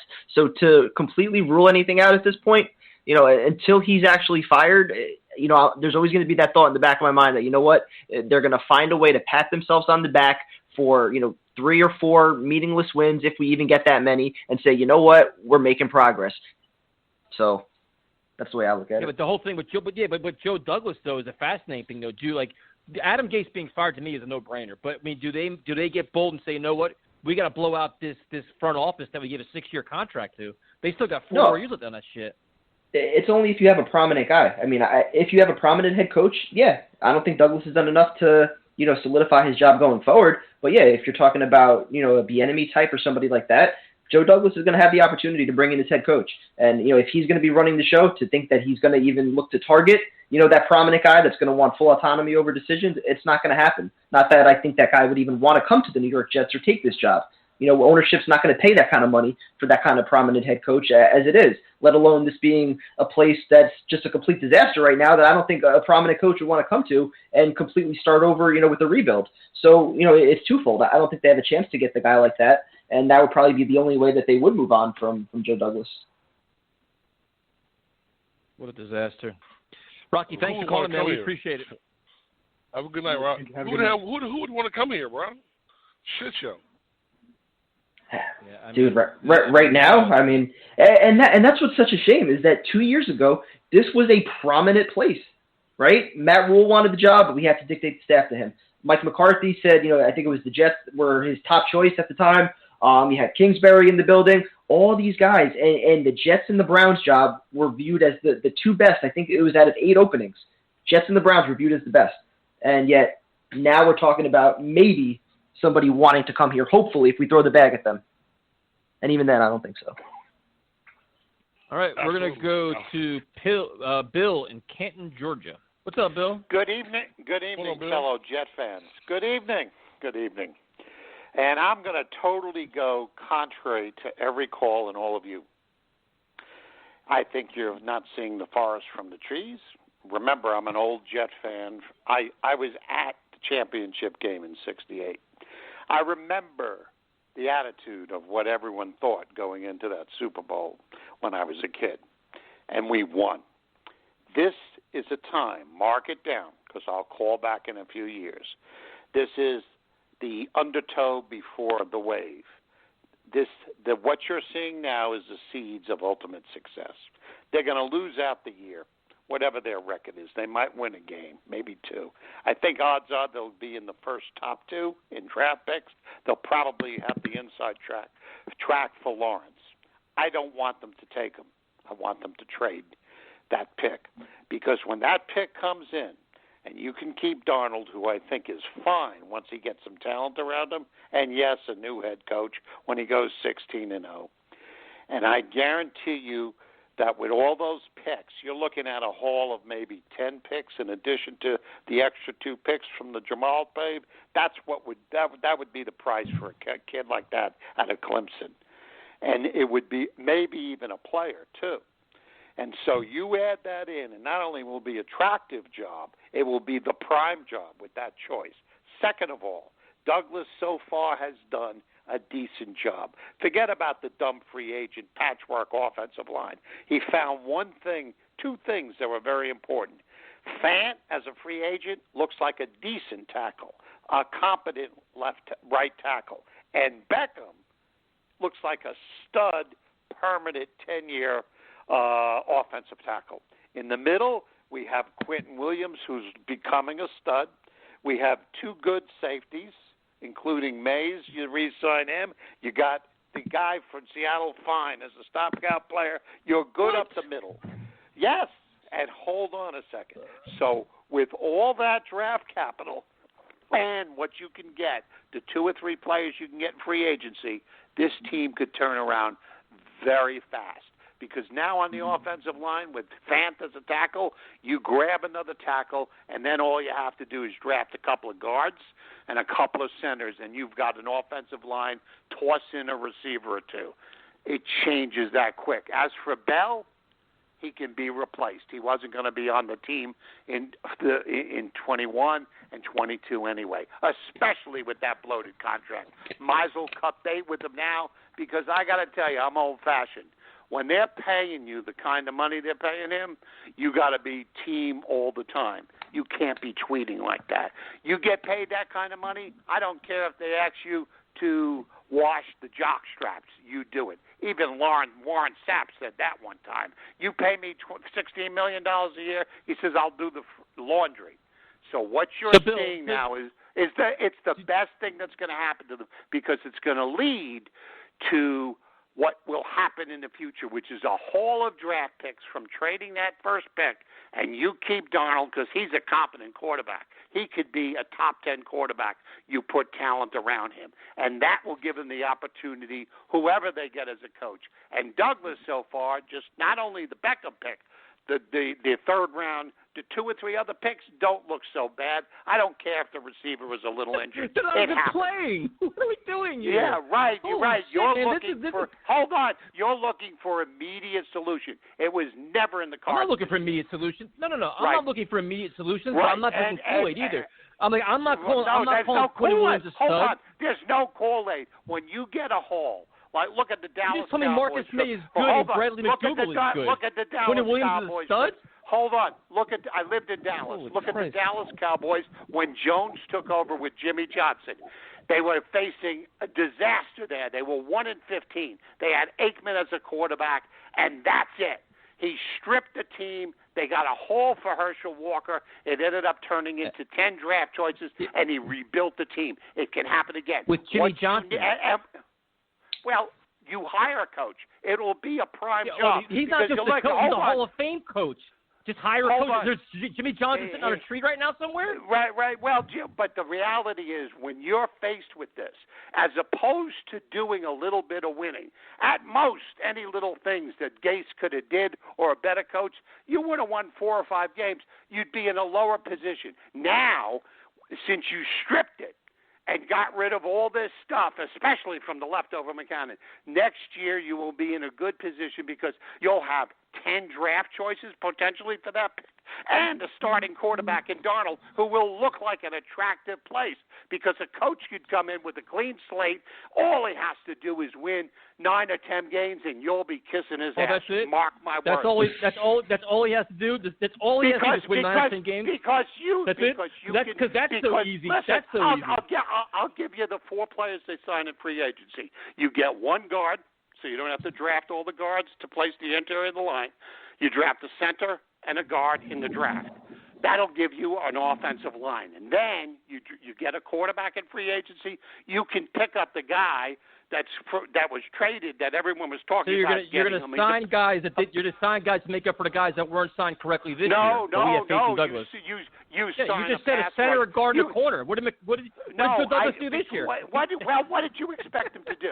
Did you expect the entire offensive line? So we have to keep signing a center every year until he gets it right? Wrong. He did the most important thing. He drafted. Everyone was talking about other players. He ended up getting the best left tackle talent out of the whole draft. So that one player offsets all the other things he did? Yes. Well, because really? give Mins a few years. If he gets one player a year, maybe in 2030 we'll have a team. Listen. A starting left tackle is one of the key positions. It's like a quarterback. Want to know the other position they can fill next year? They can get a pass rusher.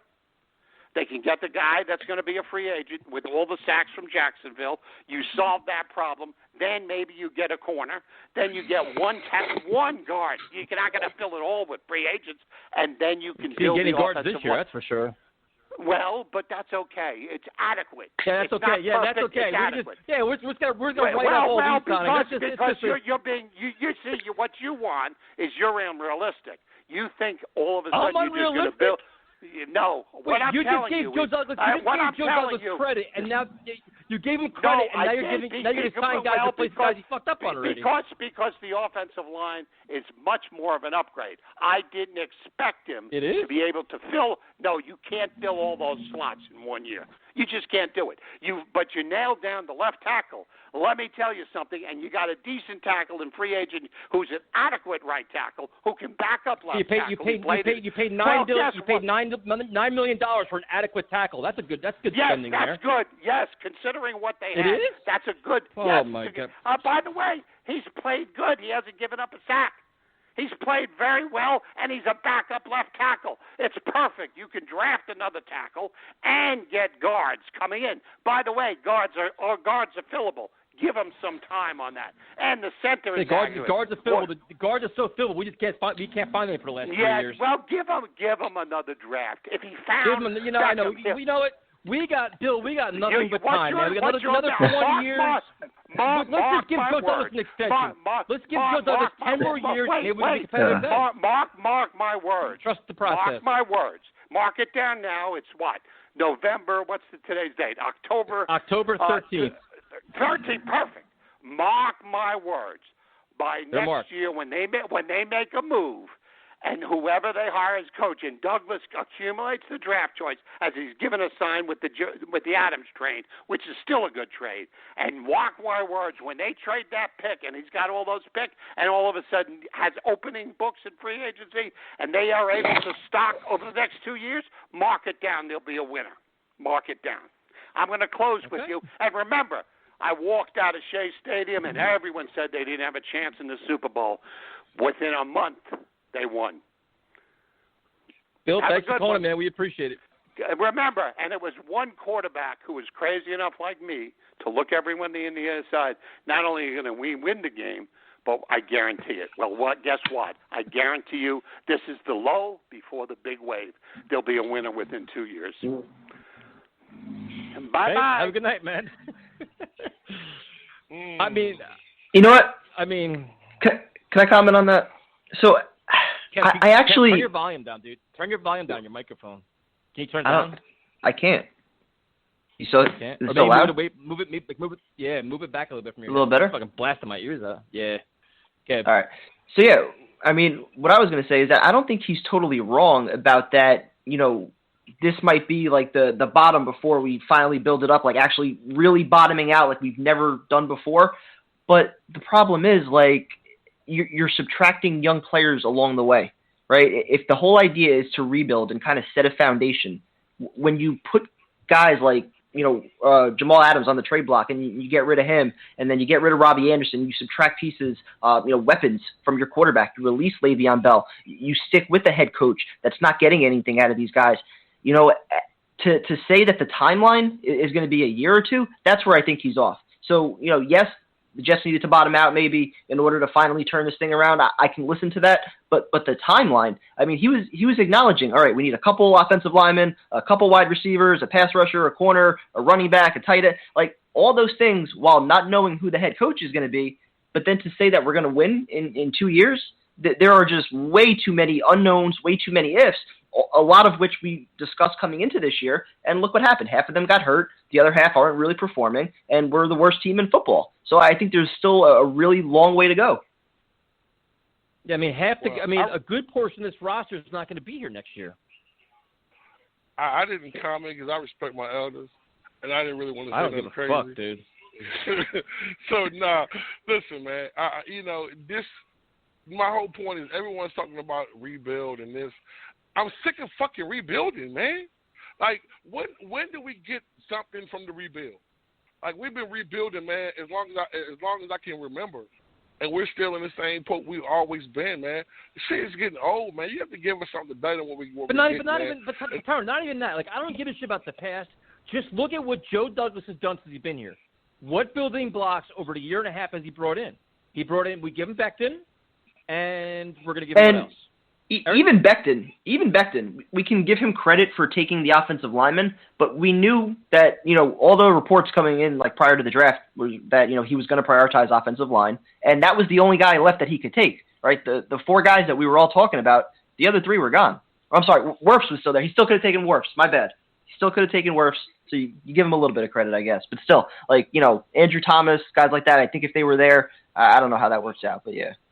You give him credit, but it's still kind of like one of those picks where it's like, he fell into your lap. You can still make that argument. Most people thought Becton shouldn't have been there, but yeah. All right, we're going to go to Mike in Jersey City. What's up, Mike?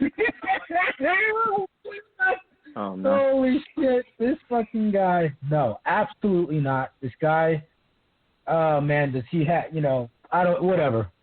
He's coming from La La Land here, all right? The bottom line is, this team's not going to be jack absolute shit until the Johnsons are no longer the owner. I mean, if you can't, so obviously with the Yankees, and I'll just touch quick base on that. You know, everything that I'm hearing now about the ALDS and what they saw, and, you know, Michael K., they're saying people got to be crazy if you think Hal is going to go out and spend for Trevor Bauer and all these other pieces. It didn't work. It should have worked already, right? So think about it. This is the same thing. We always knew Woody and Chris that just that whole thing is they're cheap fucks, right? So they're losing a ton of money by not having fans in the stadium this year, right? So this whole, like, Gase not being fired, it's because he's not about to fire someone they just gave a contract to a year ago, and it's already, you know, enough. Like, they don't want to spend money. That's the reason. So the truth is he's not going to get fired this year, and I'm almost certain he probably won't even be fired because it is. I called 2 years ago as soon as we hired him, and I said, you know, with Joe on the phone, and he agreed with me. It was like, yeah, this guy's coming in here. He brought in Joe Douglas. He has Christopher Johnson around his fingers, and he's become a dictator. This is his team now. This is his team now.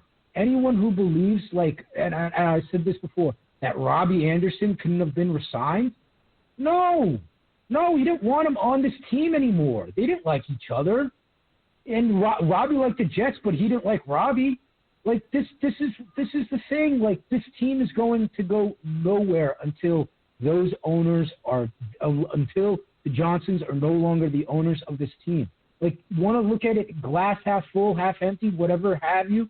But that's just the reality here. Like, you know, I mean, how fucking sad is it? I'm sitting here the other day watching the game, and it's like I'd give my left fucking nut to have the fucking Stephen Hill and Rex Ryan Jets back. Like, seriously, Christ almighty.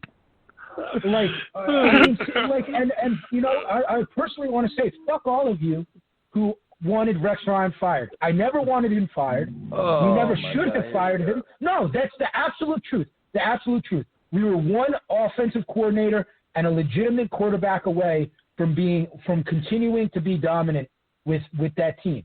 Okay, because in fairness, yeah, Brian Schottenheimer. Find someone better. We weren't going to find somebody better. And my track record stands. Bulls, Gase, it's a shit show.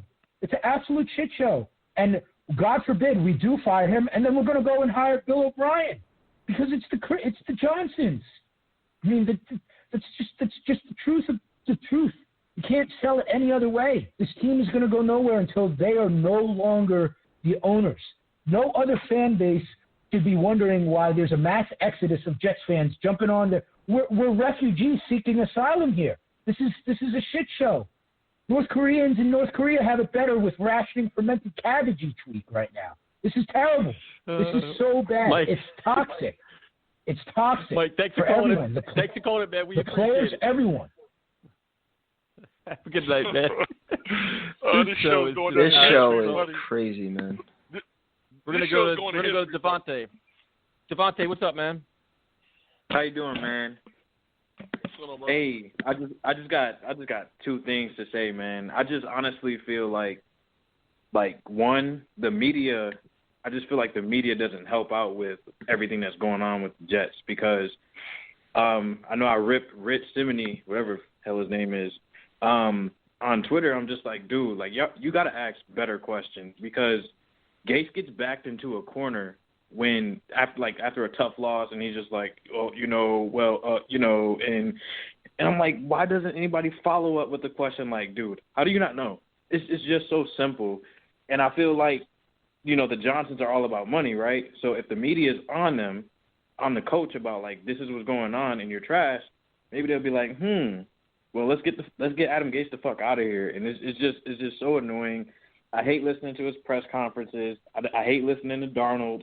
And it's just so annoying. I'm wondering where the hell Joe Douglas is and all this. Like, I don't know how it works with the manager and giving his press conference, but I'm nervous about that. And this season is crazy, y'all. I don't know what to do anymore. I barely want to be a Jets fan anymore. I can't even say the Browns are trash because they're fucking going hard and, I mean, making Baker Mayfield look like Jesus out there.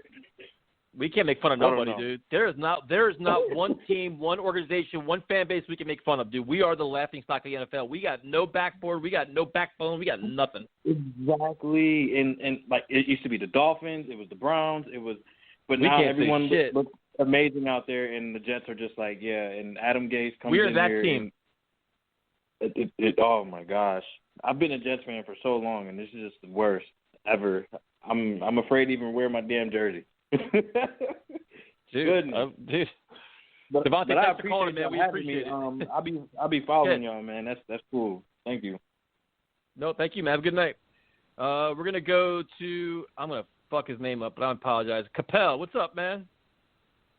Hey guys, what's up? All right, Disaster. so yeah, so even like you guys said, even on the days that the Jets don't play, they find a way to piss you off. I'm having dinner and then bombshell, Bell gets released. I mean, to be honest, while this might be a good move from a money perspective, it's just not a good look from an optics perspective, especially with the fact that Adam Gase basically blasted him in the media. I mean, afterwards, saying how Bell doesn't come to him, this, that. But what I don't understand is how how Adam Gase is able to run Bell and Jamal Adams out of town and still keep his job. What's happening? I mean, we all know the owners are blind because the owners picked him, right? But where's Joe Douglas? I called in here last week and I said what's coming true.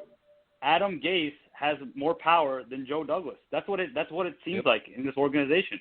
And how the hell is that happening? And why is Joe Douglas allowing that to happen? Is it because they're friends? Because this is the problem. This is what happens when you hire your friend. I think you don't execute your job. You know how you treat a friend. You don't want to just bash your friend. You don't want to just fire your friend. I think that's what's happening here. I think Joe Douglas has a sweet spot for Adam Gase when his job should tell him, okay, my job is I have to get Gase the hell out of here. And that's the problem. And I don't know how that's going to change. I mean, I think the only saving grace for Joe Douglas, because let's be honest, his free agency class has been awful. I mean, his free agency track record is awful. His draft record might be different, but he hasn't hit on one free agent signing besides maybe Fant. And that's saying something. All right?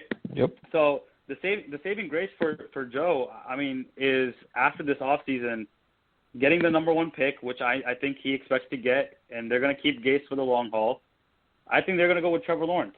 I don't know what the previous caller was saying with, trading away all those, trading away the first pick to get a player and all those picks. I don't think that's the right strategy.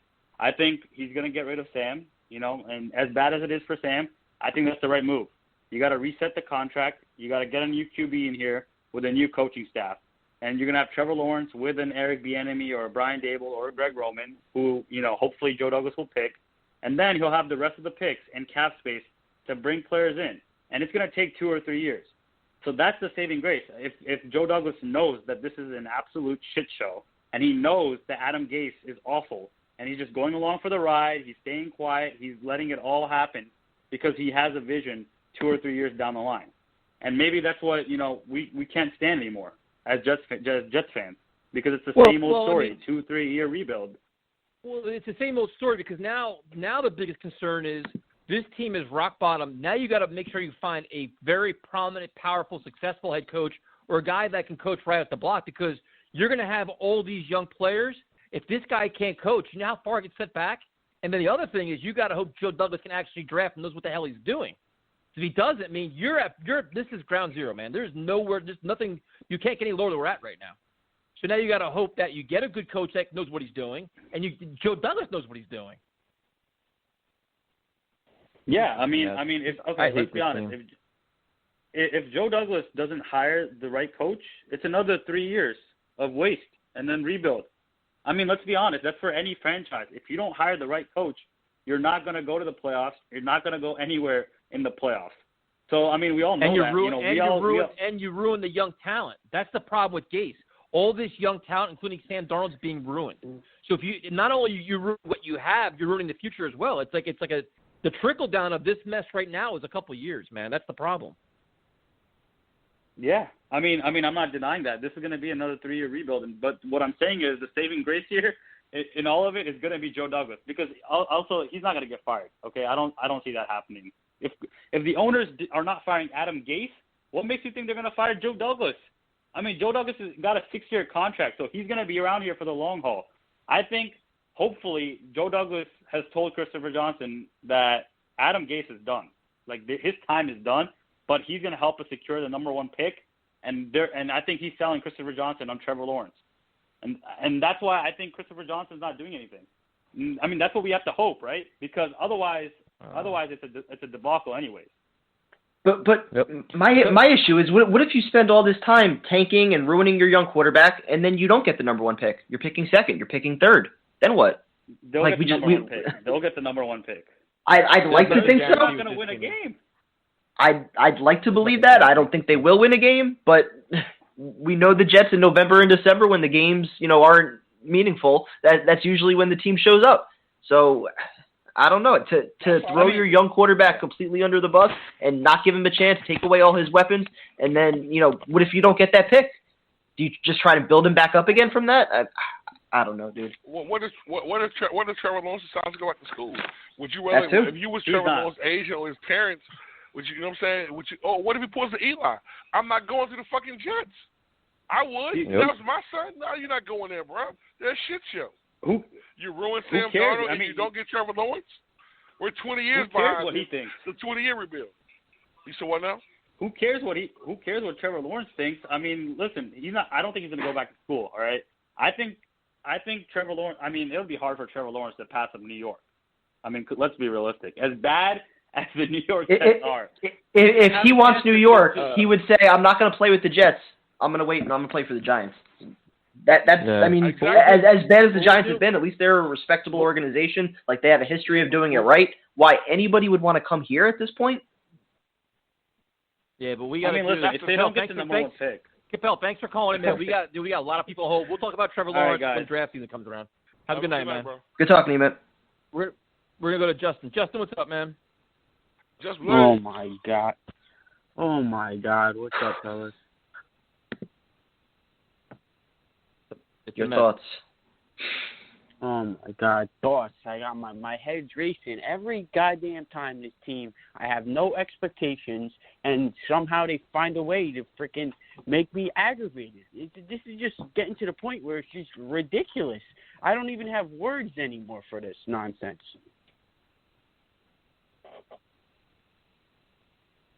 Well, I mean, either do we. The shit is just tonight. Is getting that information tonight and watching this team.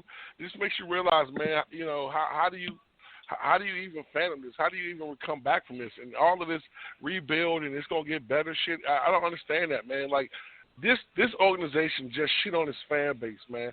Period. It's been doing it constantly.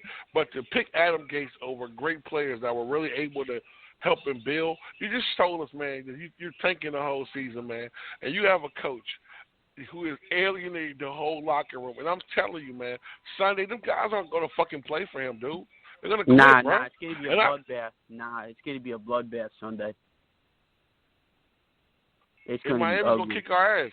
And I hope I ain't going to say that because I ain't going to root against the Jets. But I'm telling you, man, how can you get excited about watching this team? Listen, we had fucking Panda call in and say he wouldn't go to a Jets game. Bruh, you have fans that has been called from all over the country, man, who just feels the same way, man. Everyone is sick of this shit, man. And for our ownership not to do anything about this, man, it's just ridiculous, man. It's a shit show. It's horrible. And I hate being a Jet fan at this very moment, man. I'm advocating for Coach to come back. What's even worse, this clown saying, "Oh yeah, I don't want to put the stress on a running back. I don't want to give P. Ryan stress." Dude, that's his freaking job, you moron. Guy says in his press conference, "Oh, I don't want to give P. Ryan stress." Dude, from 2 carries, you're going to give the guy stress? 2 more carries than freaking Frank Gore? Come on, give me a break. This guy is ruining our players. I mean, the thing is, our players can't even see the field, so it's a lost season for that. And the players that are playing aren't getting the reps. So now if you bring another coach in, which who the hell is one who wants to come to this team after this catastrophe. Now, blah, blah, blah, number one pick, Trevor Lawrence this. Oh, let's surround him with no playmakers just like we did with Sam. We can't develop Trevor Lawrence. I don't want to hear that nonsense. Then if you trade, you get Trevor Lawrence. You got to build it from him, blah, blah, blah. You got to surround Sam with talent. It's just like there's nothing to look forward to. And it's week 6, and it's only getting worse. It's terrible. Justin, thanks for calling in, man. We appreciate it. Yeah, good talk, guys. Stay well. All right, we're going to go to this next call. What's up, Nick? Dolphins fans warned us, dude. They did. Warned us. Adam Gase is a proven loser. How you let this guy come in and literally have more power than the general freaking manager is mind-boggling to me. This guy has won diddly squat. Again, this is a guy who has won nothing in his NFL career. Nothing. And for some reason, because Peyton Manning decided to call up Christopher Johnson and endorse Adam Gase, Christopher Johnson was sold on a bill of goods that this guy is the answer for this team. And how I know that Christopher Johnson barely watches the games, maybe he does, I don't know. Maybe he just thinks because Jamal Adams is here, the Jets are now losing. I don't know. That's how stupid he is, that one player can completely decide whether the team wins or loses or not. But how you let this guy come in and just completely change everything? Le'Veon Bell had Hall of Fame numbers before he came here. This guy was on track to being one of the best running backs of all time. And this offseason, he was in unbelievable shape. I was so excited to watch him. So excited. And now he's out of town because Adam Gase doesn't want him? Adam Gase. He's the guy who runs out a Hall of Fame running back potentially? I don't understand it.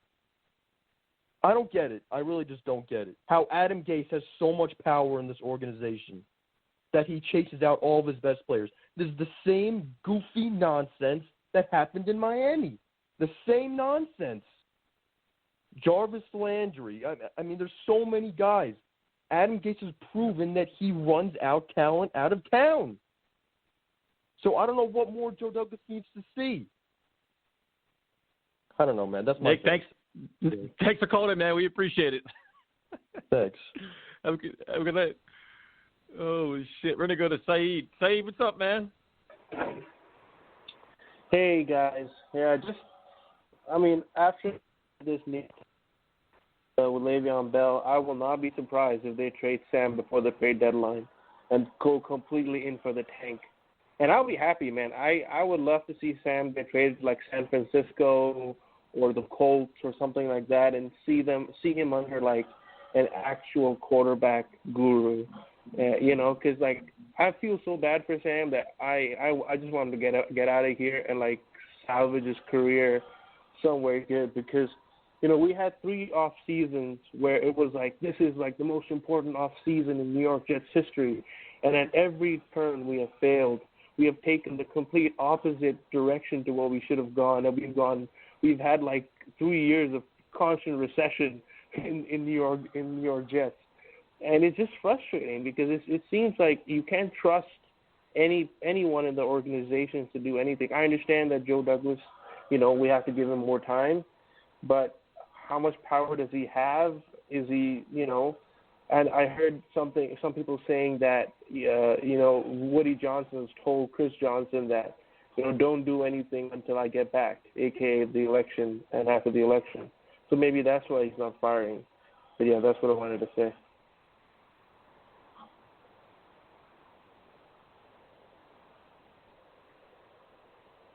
Left us speechless.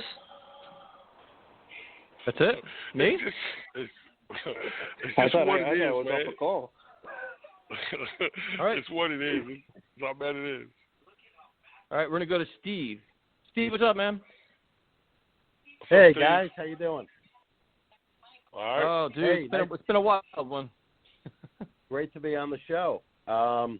It's funny. You guys almost broke the news about Bell.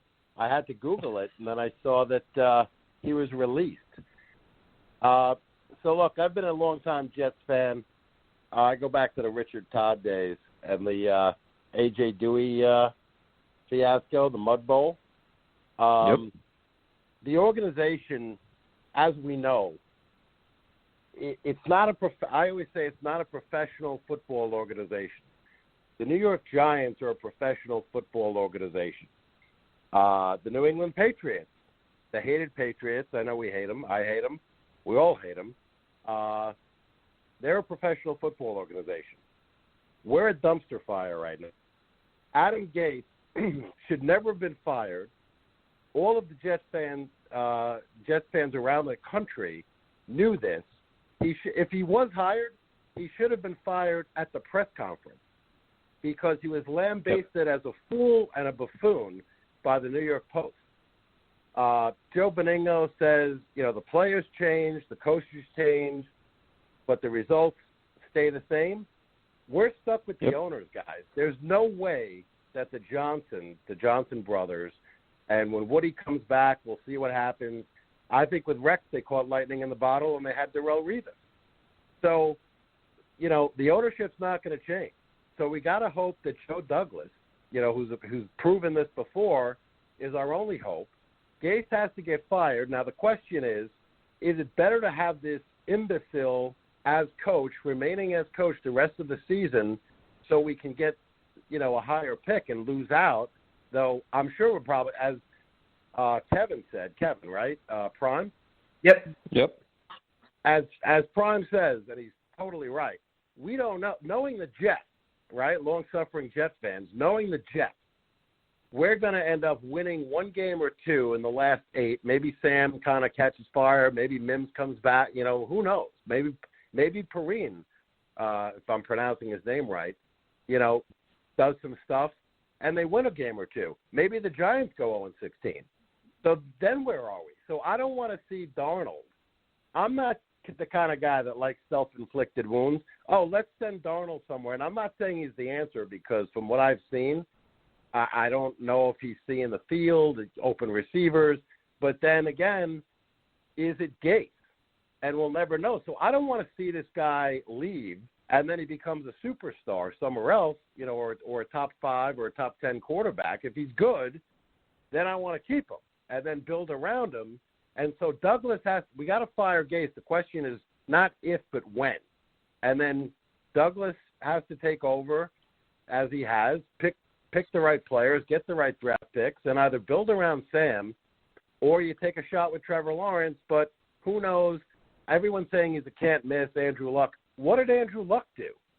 And last point, I know he had a great, good career, not a great career. He's not a Hall of Famer, but he was good, good quarterback. But you need more than that. And last I'll finish with is any one of us on this call and a lot of the fans, if we were coaching the Jets or in management for the last, 50 years, I think we all would have gotten to at least one Super Bowl. I'm not even saying winning it. Just get to the goddamn game, Anyway, my rant is over. Steve, thanks for calling, man. We appreciate it. All right, thanks for listening, guys. Keep up the good work. Appreciate it, man. Good night. We're going to apologize to anybody we didn't get on because we had a bunch of people we couldn't get on. And the other real quick trick is I went to screen a bunch of calls and people weren't answering. So if you don't answer, we can only keep you on so long. We got to get everybody else on. So we apologize for that as well. Prime Time, your last quick thought. I'm sick, man.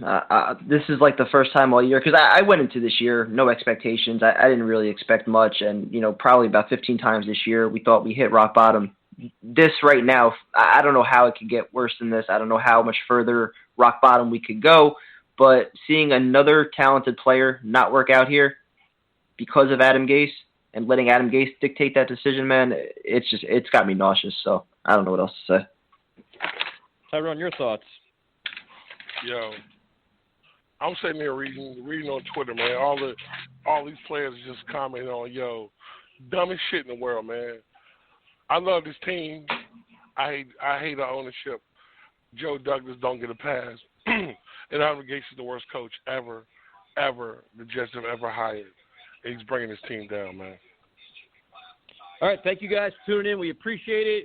We may have to do another show tomorrow night, prime time. We may have to do a live stream. Have a good night. We appreciate all the callers, and we'll talk to you next time.